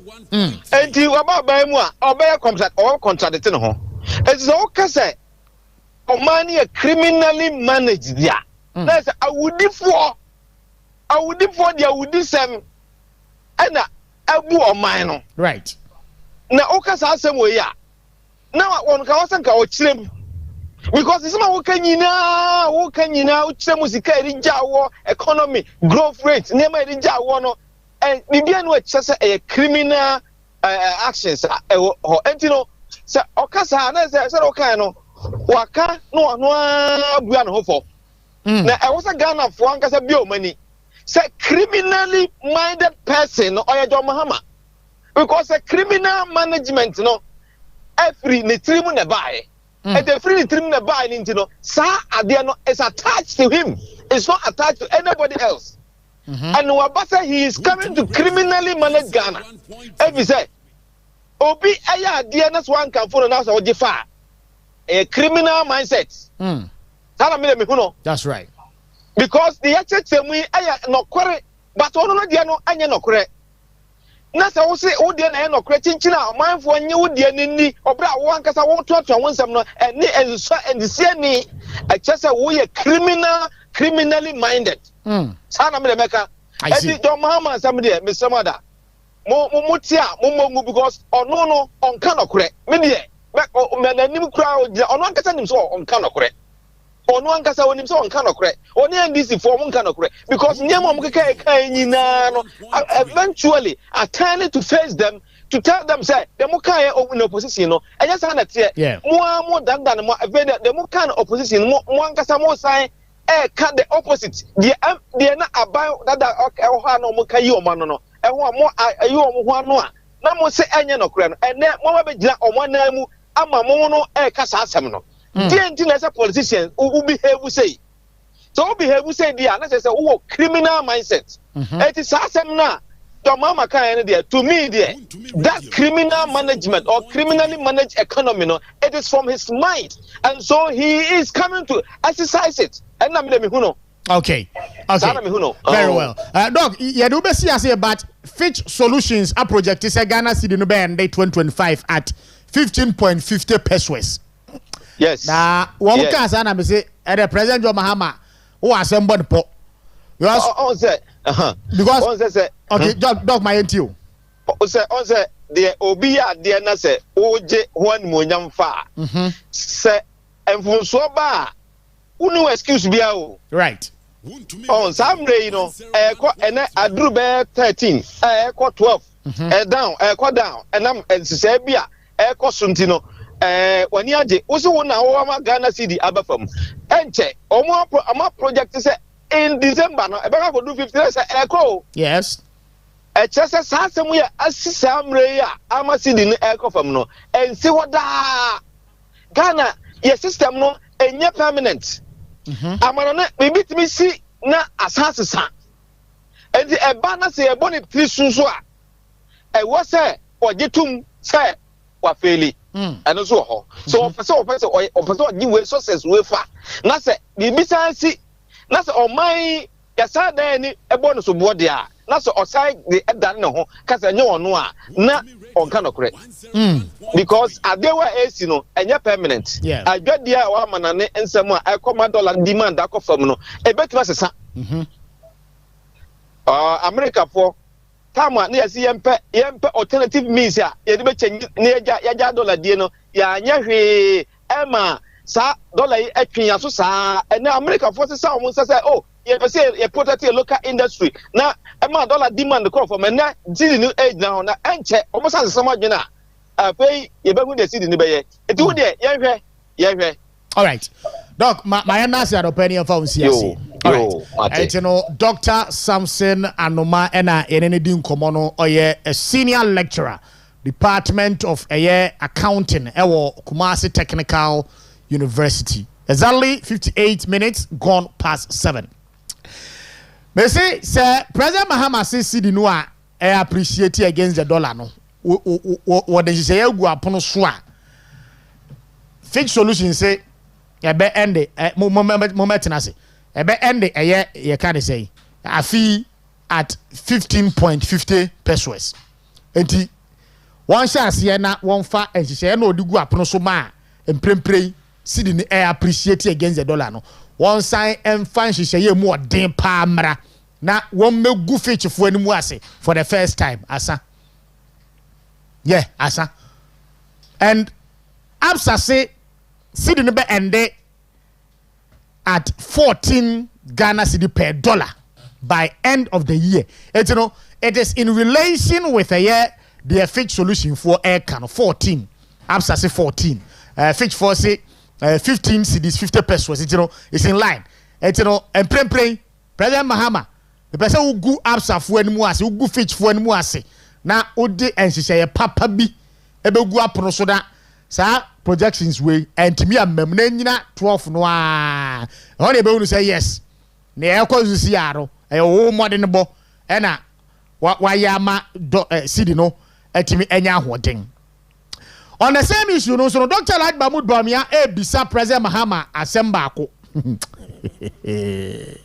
da nipa da se di wotiwa asem mpen nipa na pen ho asem jomama wonim se enya wo no aye bibia ma ade yi enya hoden o entino emma ho safo hini o onfofo no mo ye do we na aban papa ba dollar de wa nyira no safo no mpe asem wo Dr. Mahmoud Bawumia say mi se asem ba go say if you ask a simple question to the NDC to point out exactly what policy they have implemented that has resulted in the appreciation of the city, they cannot tell you one. They only passed their budget in March. They have not even issued any contracts and paid for anything. So you cannot ascribe what is happening to the currency, to a policy that they have implemented. His Excellency Dr. Alhaji Mahmoud Bawumia, former Vice President of the Republic of Ghana. President Mahama, o te wana asemo mema wachi a empre ho nkwaje so ma ha o besrawo empre ho nkwaje so o budget kura ready. When was the 2025 budget presented? March 11 meboa of this year. Eteboso me miensa mu nie meboa. Okay. Ye bisa se aban be na betimi de boso me miensa. I implemented budget mu niama ma eso aban faso amananya effect on the local currency aban be 3 months. Yeah, 20 years so. Ya nyam kwada o Ghana ha na o aba be ye frakadam duwe be brim ye ni so masa mo ni na ho kwada ma bo wani na ho aban papa ba nsem hunu no mu twetwa Ghana fo aso nya de pese ye hunu nie ena nya de pese ye tinie bo wani na ho dokono bua na say 5 cedi tie nto aba ntia na na ado no ene aba ye no 5 cedi na da gina ho a cement bua ti sen dan wada tibon kosofuo bi ni nsem hunufuo bi choro Facebook say ya tete cement bua so from 120 to 82 Ghana cedis and I'm say jata cement mpo yente so na gasem how dare you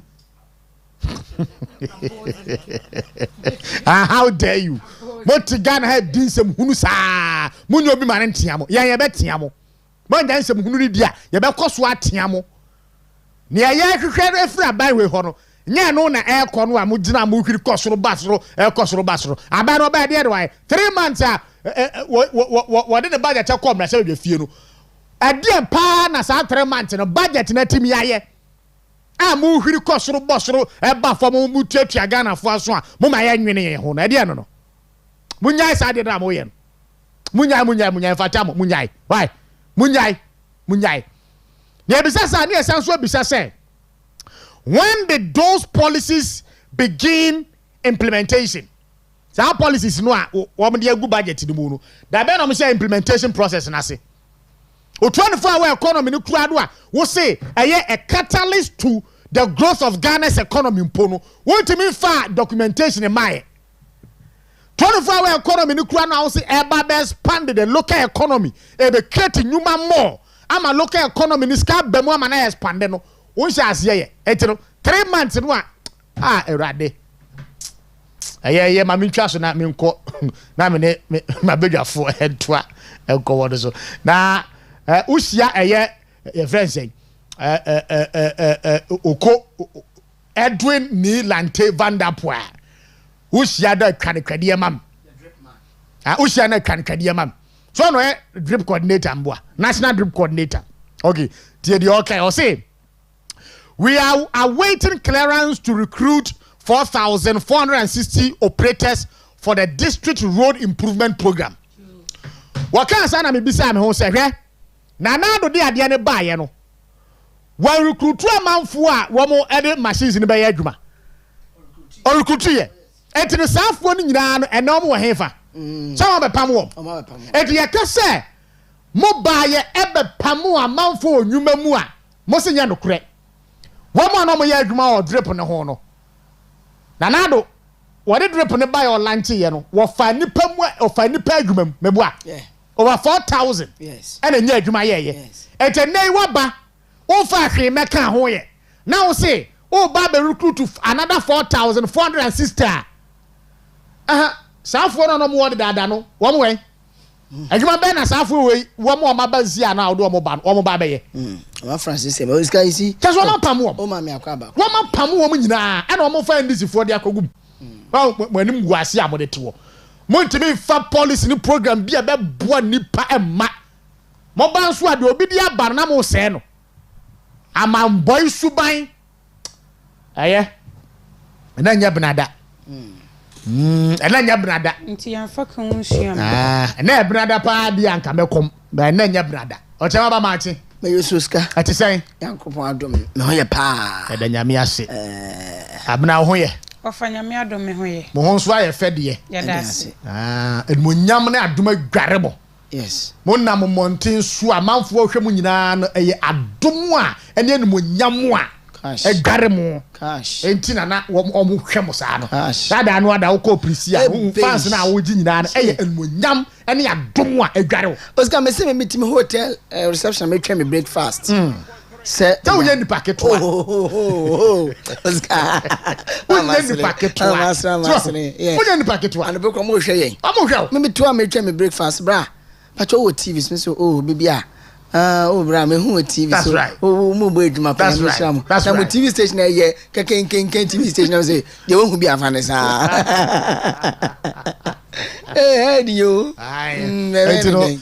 platform ne de so sure yeah eso pa na unya akwanya no a som na som yie me say ochema ba yeah platform we ne me bɛyɛ adwuma emfie kakra bi wɔ platform we su yi akwanya abie di ama me me ka se me ka ade bɛkyi so akwanya ne bebrebe kwa okay ene mmoa amanya from sa platform we su ntino me hye mu nyina nkuran okay yeah say mu nyina mu nya adwumaden okay dakrope okay dakrope be bom ne wani da so no mo se abom ama ebe o de mo hwe na yi nia oshina yi mu oshin bi mai na izi ade si ye ni abam bi mu ti hon de beche o se no wa o de kakra ba we su de kakra ba so no akodi bi aba bi aba na mwa awula mozi bi na wo twa na ede erewe so bi aboko de nice one kwankra tana ba Yosuka aba na pay komo kakra bi na ho any ebony tell you na wo ka baby fan of procrastination. That's right. And I think say me nim say me no adwen ekobe nkromo dia me nya akonya tena omampuntu so no I discussed procrastination. Yeah. Na me link it to NDC amembo. One my omo se be abo apete abo kokonsechi de bia se mesimi dan sa na odin sa na and then we nyansi enti ye wo emkofo bi so wa out of stupidity obeka tro say sabi sky didi ufo ne fa nto cement inti no didi na ufo mu nyedu ama wu a ekosie wa na ufo na mu so ayedu sa na ni se memo na ye wa ha wono mate anti flood task force ama wo mo akwa flood prone areas no wo mo te helicopter ana wo mo de check baby nso to a ayirie na me ka kire ye ho se aban bi edi for when it comes to flooding awo Accra ene part of ye maimu a abembe de wofo namom wo be politicize flooding no any sanitation wo na sebe asemi ba ye free yes ye kan okra wo mu kire wo because his excellency John Dramani Mahama 2015 3 June as gana okromu a ne penso and over 160 or 150 Ghanaians wo mu ya out of esu anyiri ye filling station so explosion see ye enimpa more than 150 ewu ye waden sa wan kasa ho if you want say compensate wo mkra na yankasa wo mo ama wade eye politics nti me ka tell me say obi a na nka won so wade sanitation ye politics e wo Ghana ha John Dramani Mahama his excellency because open so be the sense ye ne kase si ye it wo den kan say ka wo politicize sanitation to the extent of because NPP for sanitation and water resources ministry and the Siphoniska Eco World Bank kwaje be dini ade ensem bebrebe you see I was say obi be here in time because time no day and then show me phrase here kan nkrofo bebre na ho betere wo mo ne esi won kan ashalebotwe no ne bia wodo dodo wa ne eye den Lagos Lagoon side o sade lakeside ye hu bi de panyo but then this amemmuo mu no wo mo de agro sa but Abraham Lincoln can say na me di twa to say you can't escape the responsibility of tomorrow by evading it today. You can't escape the responsibility of tomorrow by evading it today. Intina anura dia wasanka usi anokwan enne no a wansi anokwan wotena obekọ akoto saa de no na it will be in a worse state. All right, it's come dey see. Thank you.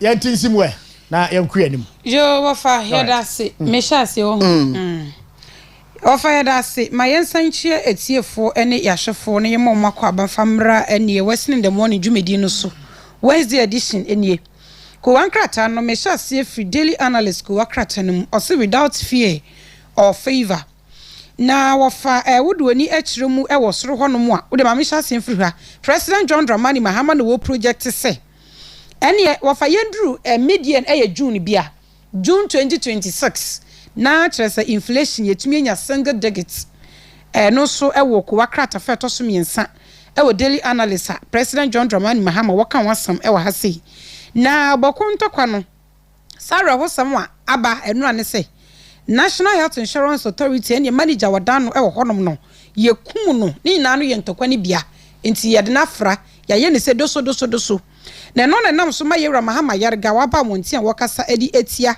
kwan wo mo fa so ye gi yewra no kwa edi efu ni nsam na wafa wade beto no Facebook page no ne Ghana fo binum ebisa ne se na wo na wo kan wasam sei enya wo na bra wo opposition na wo kasa ben wote so ena enam no so ma ntokwa ne kosi nti ade nti na wo waba ben mu abesi ne ntokwa ne nsu ntwaye na yakon aduru bebe ye kunkunkunkum amanfo nti won kana no ntum daily analyst ko wakrate nenim ene we eda yewra na ye kunu so eno so mfoni eda hanum sei na utag enu UG4 ene wo mo edimande sei abeya auditor general yewra ekramwa wo momode anse obe resign asumdwemu yese honorably ono afri nipa mu na won resign sansa ne auditing no enkoyi emfa ema wo momontini o mabiase daily analyst enim ene we so eda ene anope na Ghanaian Times the Bokrata no the most authoritative newspaper yewra brightapia ni phone da ha Child Right International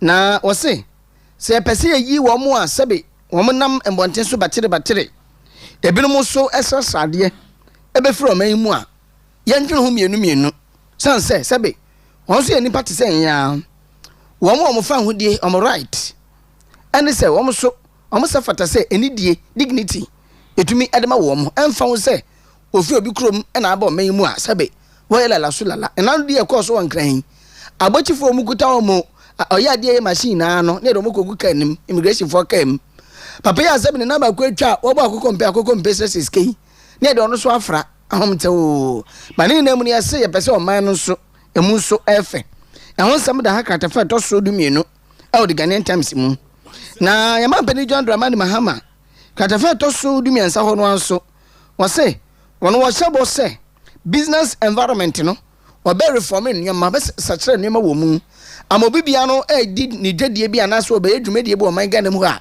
eba na dwedie ho nsem a won so nya kontoye mu ene akomapa etumi edini dwa e wo man Ghana mu ha na de tato kra na se venture capital trust fund wo man invest no obi asem a na yame admo the 2nd to 4th of June summit bi eba so wo oman mu enkrapone mantemu otumfo se etu ababie no phone da ha His Excellency John Dramani Mahama phone eda ha and Lands and Natural Resources Minister the second Jesus who wept yewra Emmanuel Makofi Boazo phone da ha na yase summit dey na so no mining in motion tiame adoma 2nd to 4th was kaya to inside Africa na phone na mo konko tie bi abna ya baba me to aso edi a free the daily statesman ko wakratanum na the suspended Chief Justice Ghana Chief Justice Mami Gertrude Araba Esabato Kununi phone na da ha sei ene yese wrongful rent allowance payment ayede mam no mame na bomodi asan arefandi sika no se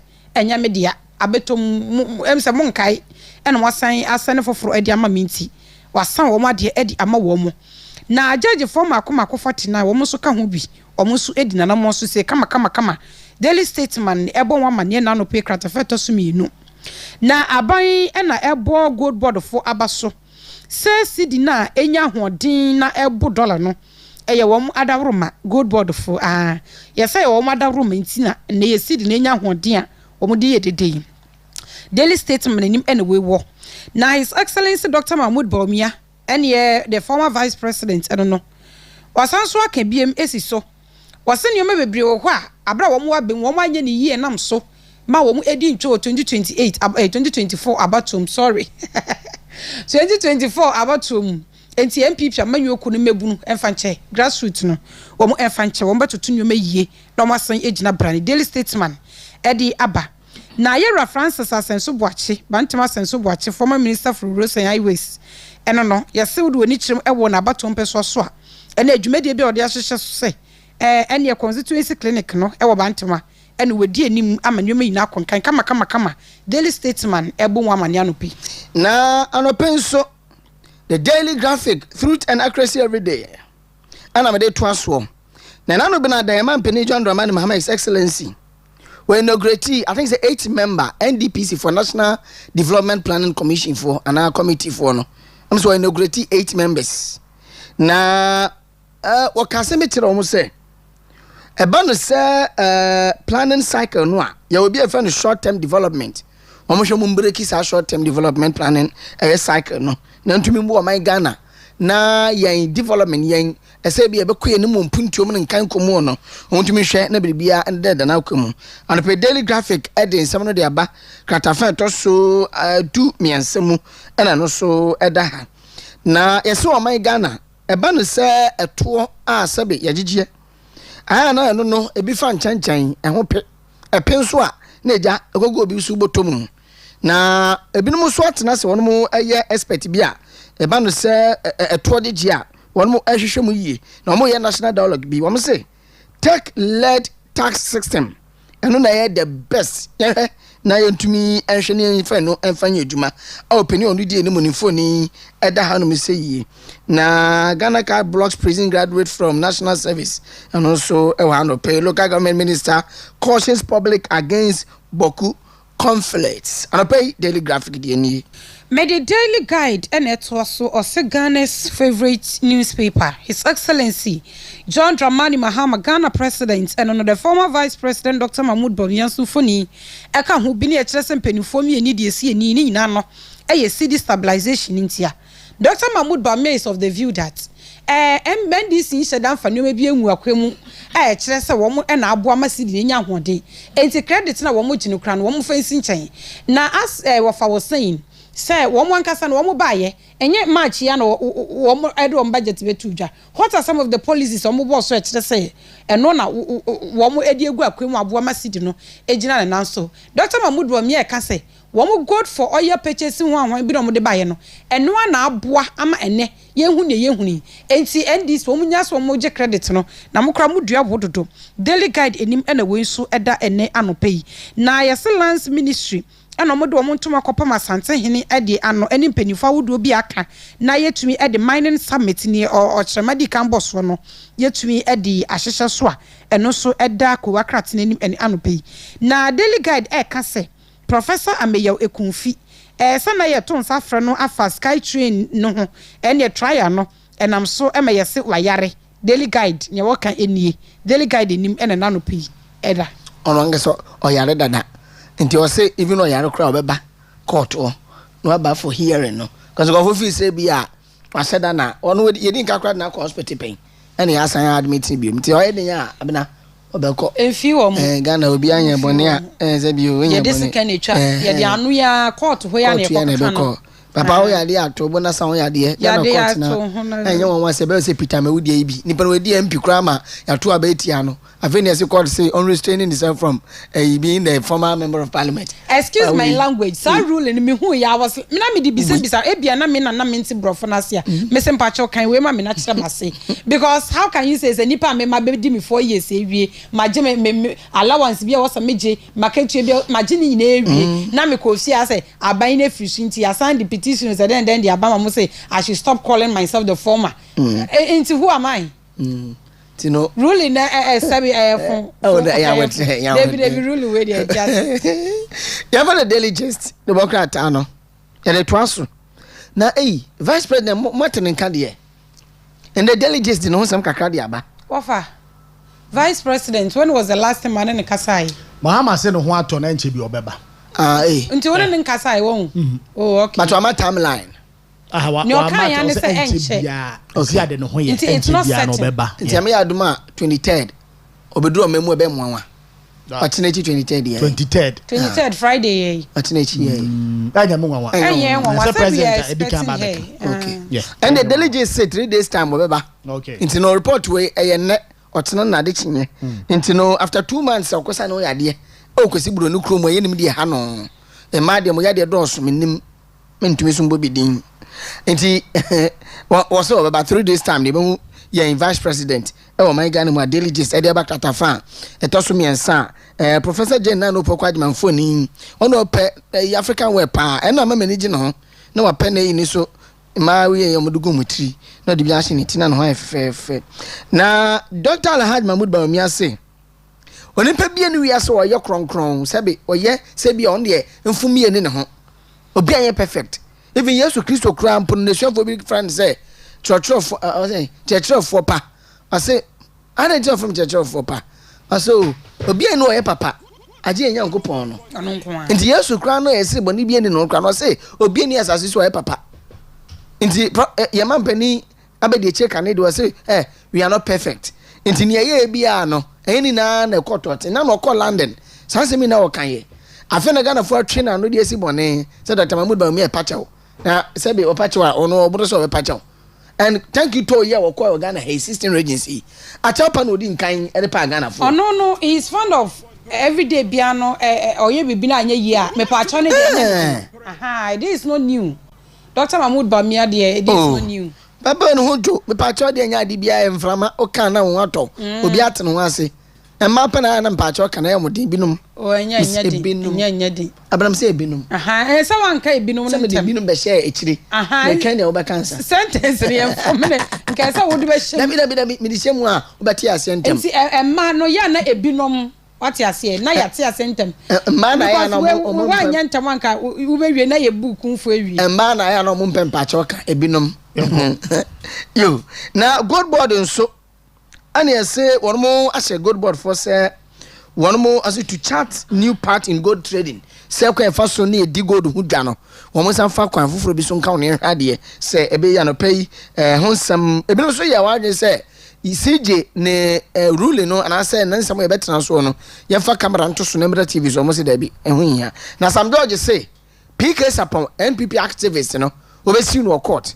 All because speakers of Accra TV so akoka say wa drive unregistered Lexus SUV ako event bi asintino ono no refi so ebre bi ono so kan say ya friend Samuel Abujirapo former Lands and Natural Resources Minister ono so atonton aban sa nyina so won say sometimes say ade a wo de bemba wo eya mpanimfo ka say ne ye de ye wanya wo de ne ye mfa nye wunua and Sam George ka say ye kan someone ka wasamfo gina so di siw na bebrebe wo de ye ya yeah. Na can we register? Register, but was saying car luxurious, SUV bia and we via Ghana. Debut and ya can want some to say. We register because we drive unregistered car or Ghana. You say illegal. We register. We minister. We minister. Obro mrano so. Ana wa fa mrano does it exempt them? Ma sobere mano na me hwam. Say ye won kofu bebre o memu a. Metue ma sobere mano na me hwam. Say ye kan bia wa say. Say ye kan bia wa. Yo, ye kan bia wa so siu obi a Sam George should be the last person. Say defamation. Ana ye hu ne o ye wo kro ma say. Ono na o kan say Sam George is na wa court. Enye wono na o kan say sa obi sa woni obi ya ade na se wodwane kokota na kire se wonom ni nua te ho eya Sam George no kan sansa na me nkire mu yie kire mu yie o se woni kromfo enya asem no o ka kire o se fa asem no kokota kromfo ni nua eye judge enti Sam George na gudu ka ta se fa asem no kokota enti se ne Sam George so de yera PK sapon kokota ono so ni nua ono Sam George kromfo no ono so ni nua ete ho awo ye judge o be dia ma no isi ade ni kokoti baba ade ano no ade na bi we kire odada obi antu aba ma nu o wo tu oyiri na hwew oyere tomadi obi anto aba ma oye maama ne ato aba ma na waponi tumi kakra dia ma na kokoti ya wusuo edi no obasa member of parliament na ndi enya ndi na I am member of parliament yen o ze Ghana a constitution no oye MP nti won fridge mu ana sadia wova oye MP nti won fridge mu mpanimfo na wo mu ayi ne ye constitution wo mu ni menyansa wo bia constitution ansa na wo be kan akwakodu president de no so no na mpanimfo na ka kire se tumi no e wo Ghana fo ho enti yen ye de ma wansa na wo be MP so we are the first to be MPs now unya president imponi me say sa video yi a wono gina so dia siu PK sapo e gra misre ka wo de nam ya register ye register ka ne e ma nra kwa mbetina enye nra nam e ka sa yes sir apart from president coat of arms na FM kan anim ni na chi no asa wo bia ni wa wo be kwika wo mamu ha ya register ya won to mra eti wa to mra de atoso mienu wo se ka no ye ka de say wo mo ka say ye gift okay ene de abeche no na enye gift am say enye gift sika wo de ko class aka no unya free fa because aka na esu no ni duties yes ka ketwa of also a loan woji loan okay loan e de ma mrase odwafo mo de to cars say enu sa $250,000 na ye de to sa car no enu momo de anya VAT ya na de baba no say where $250,000 Lexus 2025 Lexus brand no 2025 hey was he 2025 enti no wo no a wo yere hwe wo no unya ska wa mfa na wo de koto sa car obi a yere na wo bi ebisa esa hantan akaka bensem gwe ene adwem boni nti wo watwe pen paper a tworo ne se wo merit tract nsem na wo tworo ye no ka fa ho nya sa de ne kokko fa no kokko te na wo twi de be wo ma papa every idiot can go to court no mo national chairman kan mo national chairman every idiot aso kwasia to bia betimi akokot no no anso say kronfo oni kronfo nya asem a ena kronfo no ka che o fa asem no kokot ni nua na eje nti no kasa asem I say tie wan say ade no o mebo o opposition no I say ne kasa bi o kan in a way na ndi wa ba pini no so say wo ka bibia fa no so a wo kan na way because you are a minister o no say member of parliament it in a level na sasa o yin prehunu bi asa he's just a member of parliament o wo me ba o ba no fa he na ba e kwa tam fa so na we minister nti dey wo bi anto aba ma na me minister o president ni ato aba ma no wo hu mobo na wa poni to me ni kete bi dia ma wo ti wono nya wanim na ba ballot paper de so yeah so ati ase ntino ntimi me ya kaka ben 7 tire Ghana ni no wo constituency wo kra no Kevin Taylor mo amnua ne say wo kra no wo nsem fata se obedi MP na uti na eso no nyansa bia anim no kan ada na wo offer no court okay anra wa uti o ni ti na esisu no nyansa bia anim nyansa bia anim wo hwan what you say e wo Sam George no ni fridge mu onwale apoto yuam na ba be kikan nsem a e be se ni pa bufuo na ne posture kura do a wo de nam bufu ne posture o de ha hwe ne videos ni bi na pompom fe wo yire na hwe wa na kan ndi anya de house husband mo de asi se ye face o ye face na de onim so de besi ebi wo ho mo de ba se wa ba ye face na okay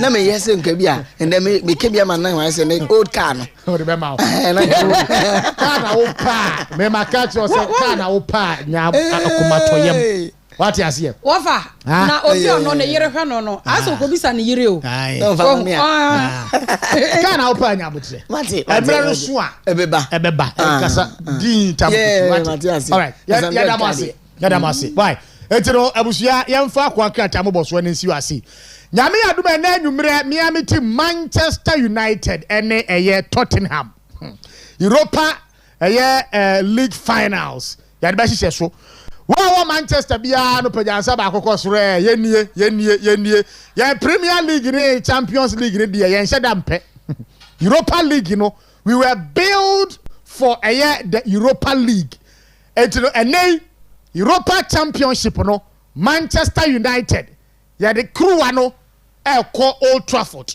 na obi ehunu say ya bade aba etino Manchester fo nyina mom nsaba akoso nkosoro ye be wini ya nwini a tiebiem me say ya nwini a wo kira me badwuma me mpaboa enu ano no enumre match na e be bo no Manchester antimi anhye Tottenham a wo kira me badwuma me mpaboa fasan baby same wate me say Manchester and Tottenham and na watching me bedroom me shampaboa etiri Manchester fans fo nyina no mum pagam hom mam homre so ye be wini wie so ye be di dokono adema dokono grawa ma ye be wini nyina krofona tete ya che etene de ene do or die Manchester United ye be wini na ye di kruwa no akofie dog osre one way I don't see your team ni dey funu fu nko na gu team ni bomboa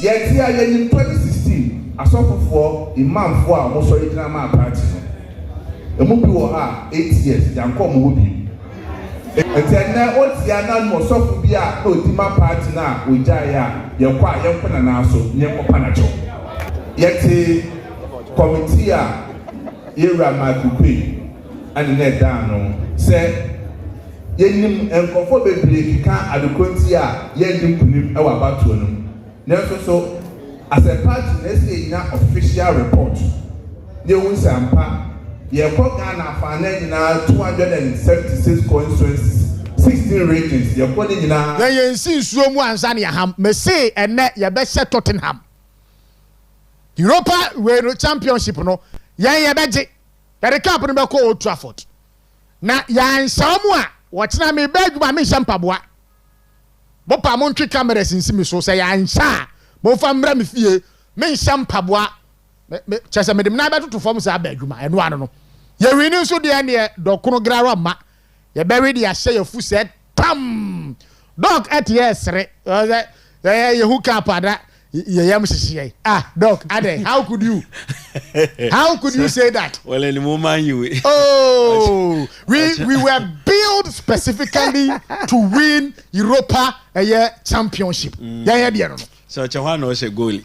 I say one was a goal. Goals to the end. One more message goes to the Dawson. Now, Tottenham want to be from home to 3 new. Manchester United. Abba. That's all man you with it. Oh, Atia Muya. Atia Muya. You be winning. Oh, you be winning. One phone call. Na dog pa was it? Ya hunu kapa na ya msisi. Osi. Manchester United. I am here there so be aka do china do number to phone me say borrow draw and confirm me do. I can confidently say that china and do number to phone. Manchester phone to me and share Tottenham. Me so chama be bo cho camera ni nyina. Tottenham nkwala we mo fisu we ya be show mo. First half kra no ya nse kra na nyame yensa. Na second half so ya de yensa aka. Won be 6. Na m catch no. Osi boku. Me so china. Obe me da do number to phone. Dog pa. Osi obe. Onyi mi team ni ni o Manchester United. Man you dey. Man you. On we dey go anya Jackets ladies in football na cap is da be yasa. Dog. Osi me catch you. Se cap is dia. Cap is the party. Oh, be winning. Oh, be winning. Oh, Manchester be winning. I mean, man, you but. Oh, be winning. Friendly advice is say, "Borrow draw one now." Yeah, be winning. John, we Western Diamond USC or Chelsea be now our show. You be winning. Manchester United. Oh, you be winning. Oh, you be winning. And na 7 penny that is so. By now upon a time camp, you go Old Trafford. Tottenham. Well, there's so many team. I'm from the ladies and for the cap is your best or man you. Oh, don't why that redraw.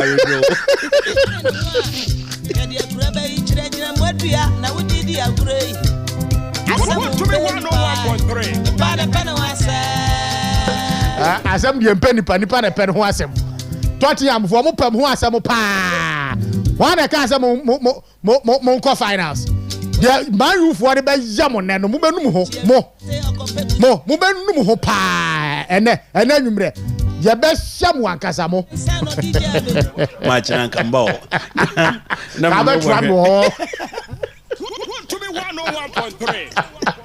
oh baby win you ebe da go e bi me fro baby wo bi amabo me ba bo hwe match wo bi e wo na nyina dog ana ma ba fo ne akohwe match no unyi Manchester food so pe bi ma ba fo ne akohwe match no na ewia na ehu do china de wona to fo ma ba anyway dog good morning Osi ba try to say Osi nyame adom na ahon so yesu adom yesu ye ho ye pa ye da nyame ase Osi ye ho ye den pa ye da nyame ase party no ye boko Osi you know that CCR day I think that ahona lost na yenye no oma woni reho no and then when they are comparing the activities and the action of NDC government oma nimpenya reshemi bi there onye the MPP government no nye but propaganda NDC was too much that resulted in our loss and then the Ghanaians are seeing the difference into no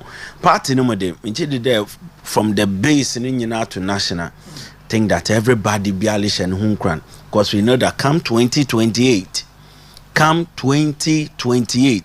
there will be a turnaround obey who there John Dramani Mahama na time nkwete no the 4 years oko ono nkwete na time o the 4 years oko and it will happen again come 2028 because what NDC is doing is very terrible and the Danaje I still had light out and it is so worrying.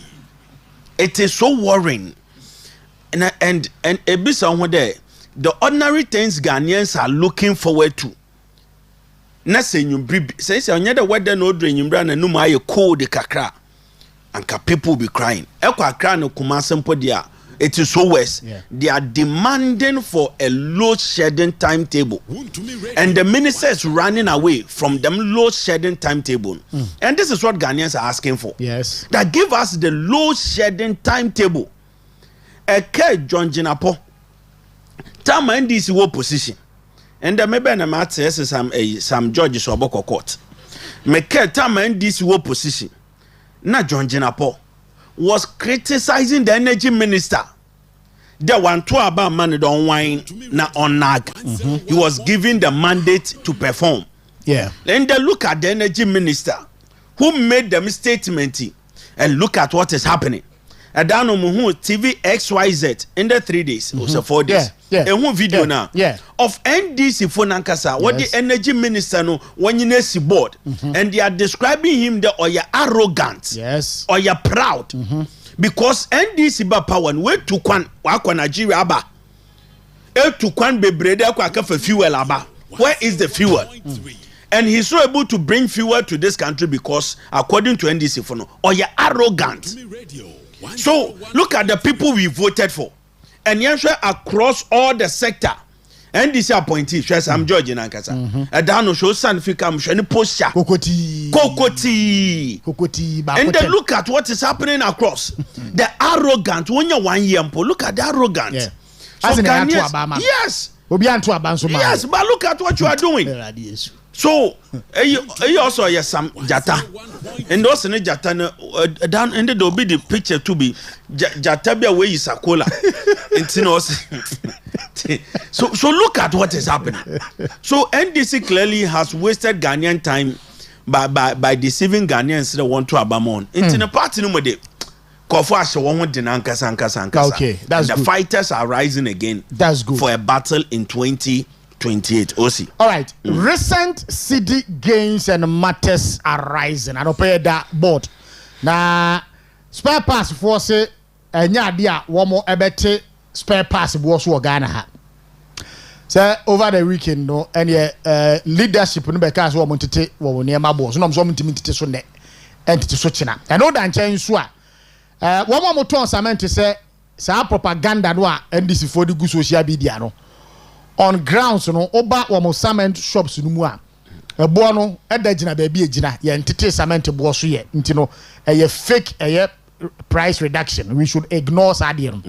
GPRTU for nso NFA Ghana Road Transport Operators say ye ntete driver for ntete ahye ntwade bo so but enya driver for ni nyina na wo mo agye sadie na tomu a ebi mo ka se wo mo te saa eya ahyentuade ebo no so enye yie na GPR ntimi mfosom e mo mo ntete ahyentuade ebo so wadaroma yakeka saa ne ma we nyina bomu a ne nyina na ejina sidi no a e appreciate no ho doc saa nkomo we ye pagya ne sen na ya ma Ghana ni no a wo fam ho no so atimi nya ne ho entiase osi me da se pa na minchia me colleagues last 2 weeks na me nyo no campus minchia wana nkasa no pe wose wore hwe na nkasa osi you see NDC for now work there now Ghanaians are becoming very discerning.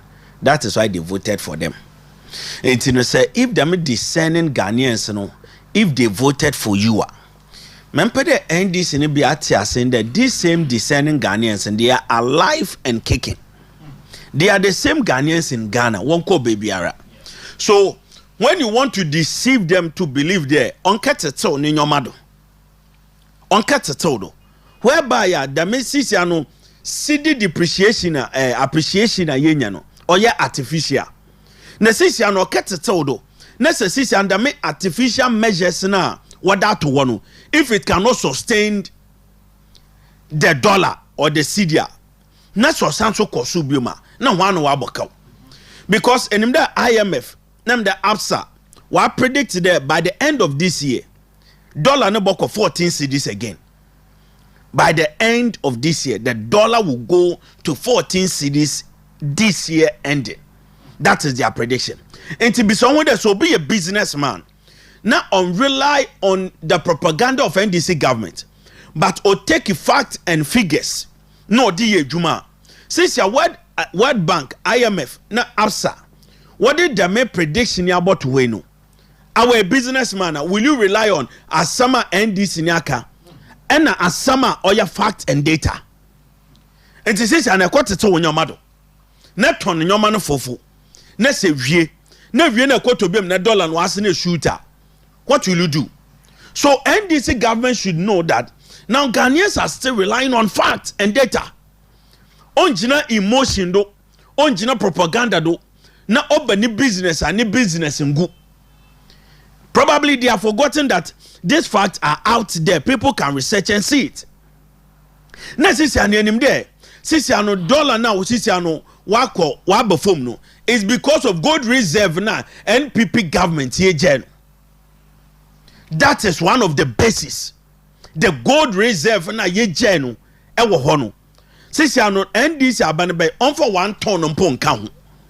But men PP gen that is the one that sisi a wallet ton so that ye linya more dollars in the system. Into onye the NDC government be no or there some plans to be or there some import to be and export to be no other ba into the Ghana yellow ton in yoma ebia nke yemfa de ne agriculture sector since ebia we are exporting cashew, we are exporting cocoa, and other be exporting tomatoes or onion be on one might be a yelling dollar no. NDC government has virtually done nothing when it comes to the management of the dollar.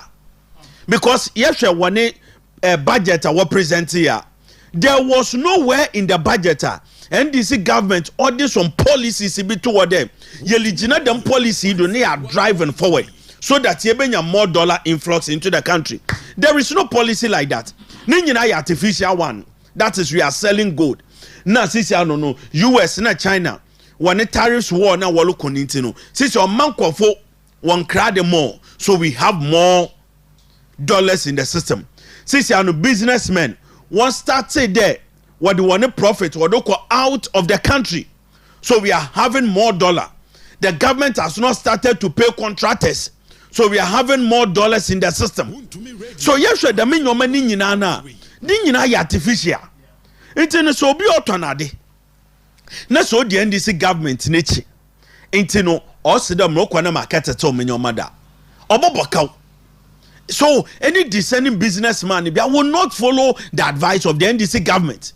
Enti na with the traders since walema government in 2 months since your dollar and baby ojina no say 2 months mpone so ojina wala mpa another wa before then they will see that indeed there is something going on all buama dollar no since ala all before. until the 2 months no say nim na katete wo nyoma da ebobokaw. And the government should work at it to make sure that yene dollar appreciation obegina wa and obebefom. That is a simple statement Ghanaians are looking for. Na yen shompo since your dollar na since your no befom. Eco marketer has it affected prices? No. NDC government what the Kenke what the campaign. This is over Kenke about on 1 cedi. From 5 cedis to 1 cedi. And the Kenke is being sold more than 5 Ghana cedis. This is the ordinary thing Ghanaians are talking about. NDC government, it may increase electricity by 14%. So if a pede common trader or not businessman or to your mother, and at least if the government should have taken an initiative that says we have more dollar now before. So Sikampo is here the bottle oil near that power yen terminals no oboko foam. Therefore, let us reduce electricity tariffs. And the businessman will see that the government has taken initiative. Petrol ya sisi ya wako fumi. Yenimda since February 2021. Na yenya the lowest to them. From $100 a barrel to $66 a barrel. Yeah. Since 2021. Intino, since ya no petrol na no bako fumi. It's because of world market watuaba. So, since ya no so bisha da minyo menyina na so katete on nyomada. Dollar no koso. Petrol prices kosola. Obeyeden. The businessman will be at a loss. And you know what the businessman or the ordinary businessman is telling NDC government in there. They are looking at data and facts. What's it? At the end of the year, the dollar will go to 14 cedis. And you know, say if you can able to present some program beer as a common businessman, obetim den what to that is it. But if there is no concrete program, another policy be a businessman, obetim den what to do no when you reach him there. Dollar can sustain her. Oh, don't know what to do. Since your market, 500 cities co market, the things are still being increased. Yeah. Day in and day out. What to know me? And the since you know today propaganda about the cement, you know, since you wanted to prices today. Minim so ye NDC office nkote what on cement no 80 Ghana cedis. And also about 82 Ghana cedis. That was the price NDC over cement. Yeah. NDC government yearly feed no. Net cement was 82 Ghana cedis. And that muhun kofo wako to be what one receipt what they share on social media. It be to be 132. It be to be 130, it be to be 125. In the NDC government, you know, cement price in Pumebo Teno. Sanketim dribble walampa. Anka the Ghanaian businessman Benya Rishim. Baba fan 80 Ghana. Since one 125, 130, 132 at various points of sales. Yeah. So, since I know why they pay the Ghana you want it on Yamado. What's the gas yenim the government of Ghana or stake mumpono. Look at the price of the cement. Until I don't get it on Yamado. So the Ghanaian businessman only any confidence in the words of the government. We don't have any confidence. Yeah. And you know, the NDC government, one, should start from their home, making sure that gas and cement prices come down drastically. Ombre form. Electricity prices now ebe up to mono. Make sure that what before, if you are, so that the Ghanaian businessman will see that indeed it is coming from the government. Yeah. Port duties ekeno. Taxes in Buakade Bay Yefio. Yefio. Na Ghanaian businessman onya reshembi in the effort of the government. But now why do be gold that or pay guono. A little them gold no. Na sisiano gold that sisian Ghana for yellow ton can uno. Oh no I'm a dollar aba. Ne legina the madi do internet catch the ordinary businessman there until your madi. Maybe sign this for there. If you are an ordinary business Ghanaian man, and can we better that. I can't tell though. Yeah. Our this in the Minister of Finance, Sankawo Mbeye Ministry, Nankaye the businessman like the ordinary Ghanaian businessman. And based on these figures, a better on your mother. No. What's the date and fact or there? Dollar prices will go up again. Yeah. Fuel prices, there is tendency that next week because we don't regulate their prices. So about cost, obetimu akosubium. Yemshe Alhaji Mahmoud Bawumia. On the time now, fuel local sono. or the policy debate. Them go for oil no. Into you want a liter of fuel 23 by 14. So now the ordinary Ghanaian businessman who there is a program or that on into fuel prices all before. Cause near for hard cash near the koto. Any gold ni be near the corner akwaje. So we saw the progression of prices in annual before. NDC government, apart from what prices are not that no, there is no effort. Or the confident but the Ghanaian businessman or rely on crude for sales. Yeah. So we are telling NDC government today, the ordinary Ghanaian are looking for some indices and indicators. The madden or pedo jinado not waiting at it on your mado. Na se we hu da me nyoma na there is no way the aboso kanfo ono wa ko China another Europe wa kofa ne spare parts da ba na ono ko na maniska na no wa ko na wa ba net na ho se there because of gold that ya ton na dollar was system no munti no onto to no nyoma do no we na look obie me what will happen. Okay, so they are looking for some relief assurances from the government, and that is what the government should look at it properly. The Oba show good tafono that these are the measures here that war. So we know that for 1 year no, we can sustain the dollar. Nese good no nya regime dem a onya humpo na beka che no nteto nyamado. Yes. So temu hu de sika odeko Togo, odeko Cote d'Ivoire. Cedi na gain strength. And there is a confidence be program be ochende. We can sustain this for a year. Anya will never catch him because in your man doka fair bed there or about button. So if there's that assurance, obeteto. So the Ghanaian government, that is the NDC government, should give Ghanaians the main assurances, no, so that some men amka for phone be ya metim ateto because minim there or sampune July mrokwa metim nya dollar no at this rate. Yeah. Say August or sampuna mrokwa metim nya dollar at this rate. But so nimness or capital, then there's no assurance. Or look at where will you get the mega no better one. Right. So Ghanaians are looking for the main assurances, and that is what the government should do. Until to kenkedo prices also unreflect, but kenke no kedo better do want to do. Kenke no want to do.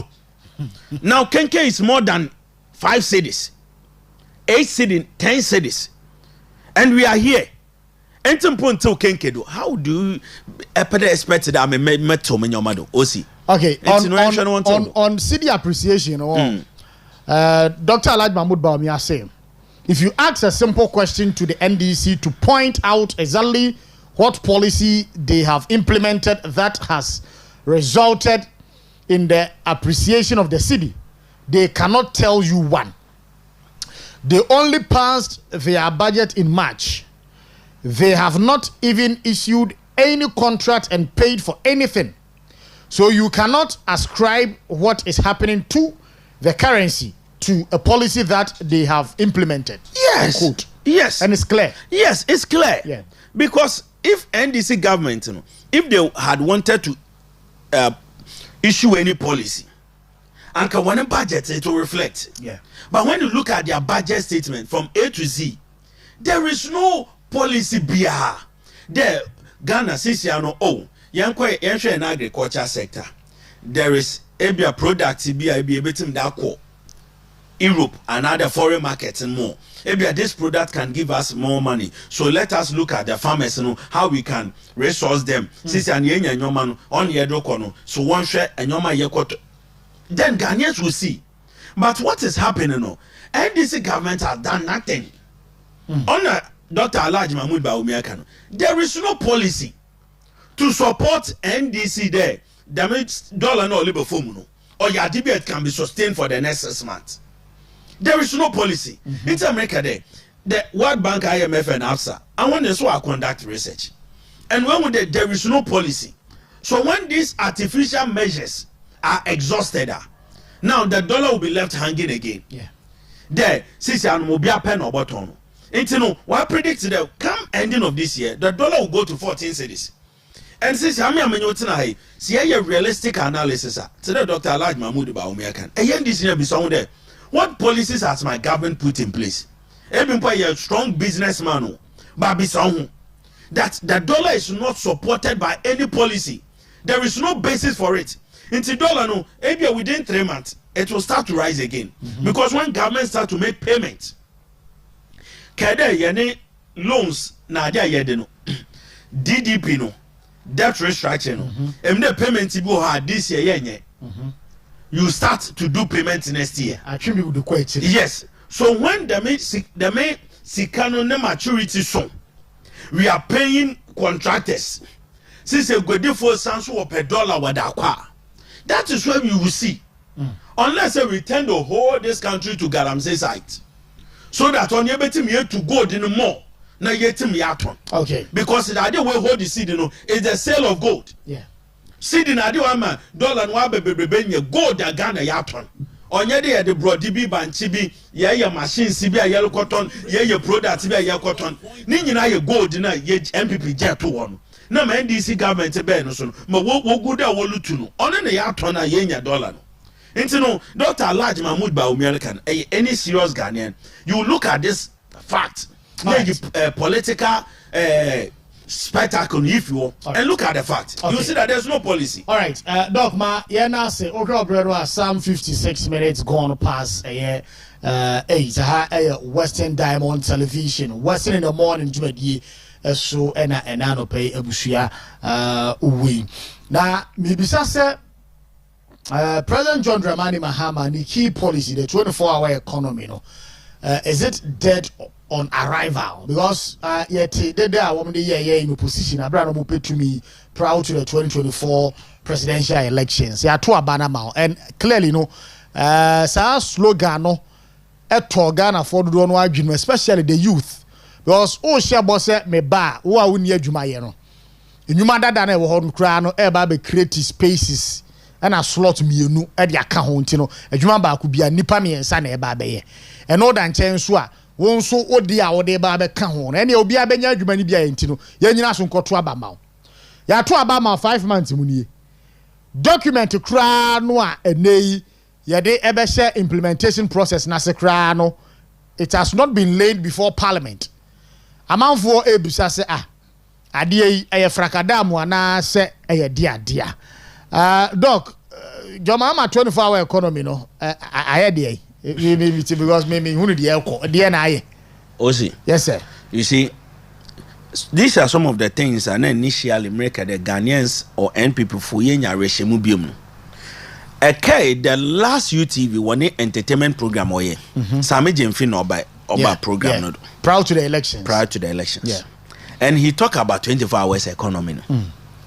No, we are so about Bawumia have tell no so count. So you can see that clearly. Sami Jemfi came on that program with only one idea to deceive Ghanaians. 1, 24 hours economy. Okay, there. What the specialized meter, what the baba. That's right. Intino say small business. Today be a welder, carpenter, a butcher, a hairdresser. A beautician, the store pharmacy be able to operate during the night. Mobe sinye there. The specialized meter no. Wabamano some regulation be wawa on the tariffs in wo form.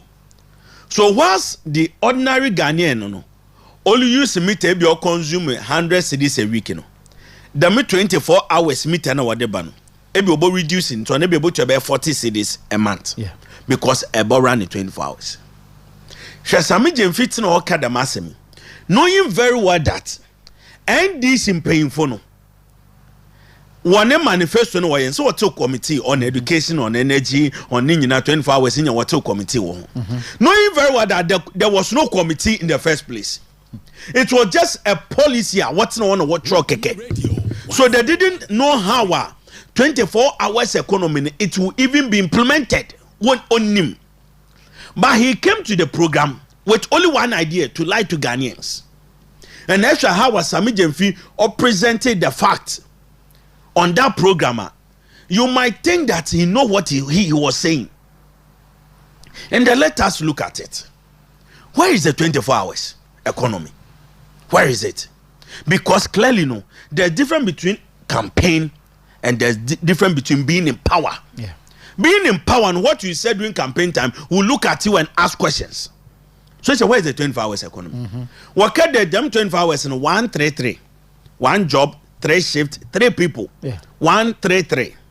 And they went throughout the country presenting the fact to Ghanaians. I said, don't get KB. You're the president, John Dramani Mahama KB. You who NDC from paying for one you know what KB.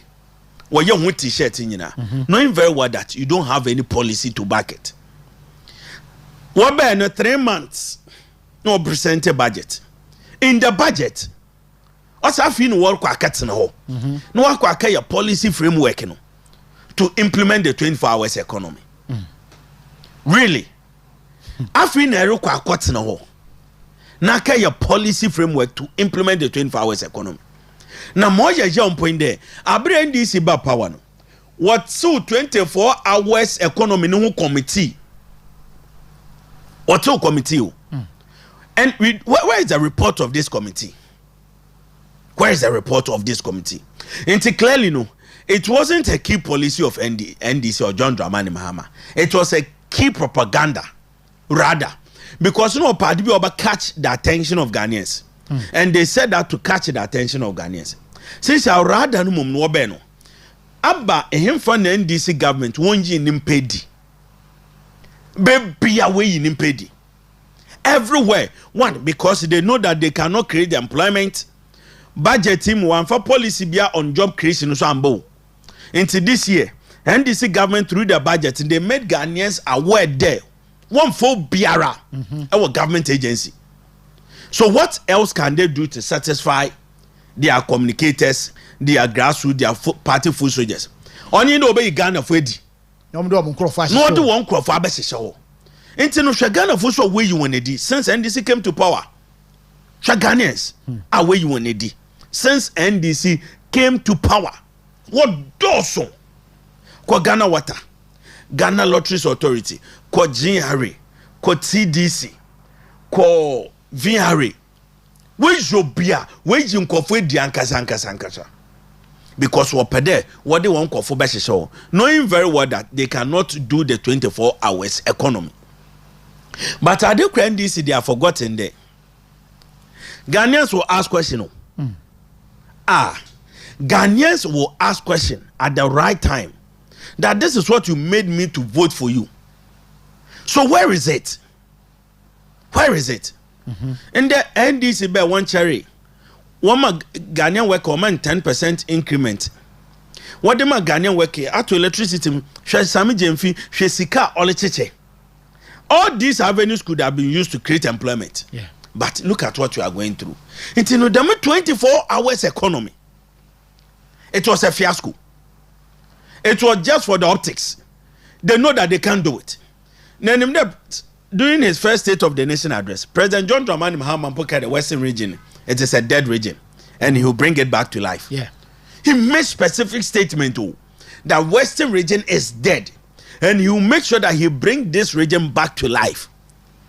Name Mr. President John Dramani Mahama. During the budget presentation, our policy now was geared towards the revival of this region. Region SY dead. Our policy. Which policy? It's NDC government today. They made Ghanaians believe so much in their statement, and it is now backfiring in their faces. Because what can you say and do right now? But me Ghana for na me di omo ho yaw. Say obi the policy bana de di kan onu amu kura ne ntimi nkyerem ne nkrofo ntimi nkyeremu a say ka me bi kyerɛ say wo mo ade wo mo ka ho no kura wo mo ntiase. Na yetoso mienu President Mahama, then candidate Mahama. Eko eye Kofodua. Yes. Eko grant interview bi ho on a Sunrise FM. And I host in Ibisane said the local economy, the local market people, no, benefit Ben Umbenya free a year 24-hour economy no more. To the surprise of many Ghanaians, was say the 24-hour economy no enya by force. Enya by force. It's enya by force, no. How then do you achieve, sir, when you say a banner aba be build the economy no na create jobs na ade no nya force nti no bia na we expect so be there what no hu be shemu apart from that was anko BBC eko ye interview bi won ye catch and say okay my entire ye President Mahama yemfa ifi asem David se kofrudia ene akwatia se wo ba 24-hour economy no kofrudia ne akwatia say ye de yemfa to ho mfa so be no mu betimi enya a free 24-hour economy 24-hour economy no voluntary enya the IF force ahanti ye ba ye the policy no beba 24-hour economy senia waboboso yi yemfa ifi asem David se kofrudia ene akwatia se wo ba 24-hour economy no kofrudia ne akwatia say ye de yemfa to ho mfa so be no mu betimi enya a free 24-hour economy 24-hour economy no voluntary enya the IF force ahanti ye ba ye the policy no beba 24-hour economy senia waboboso yi yemfa ifi asem David se kofrudia ene akwatia se wo ba 24-hour economy no kofrudia ne akwatia say ye de yemfa to ho mfa so be no senia waboboso yi. And you know, that was His Excellency President John Dramani Mahama. I think the interview we in November last year, we call grantees interview. Dog, and yeah by force. Tio, me continue verbatim. Was it 24-hour economy and yeah by force, a voluntary. Yeah by the policy in Beba. Nipani bisasa the local people no, and for swap ben on benya free will keep policy noa. Was it a year a catalyst to the growth of the economy? Never be create jobs among Bruno. Osi by force. Really? Osi, this is what you try there. The listeners will see who NDC release. Tam all kedonya by force. And I'm say doing a campaign program. Also made mention there. It's coming for everybody. Yeah. Obia is coming for everybody. Whereby ya enim there. In your manifesto now, about to Ghana for him no. There was no committee on 24 hours economy.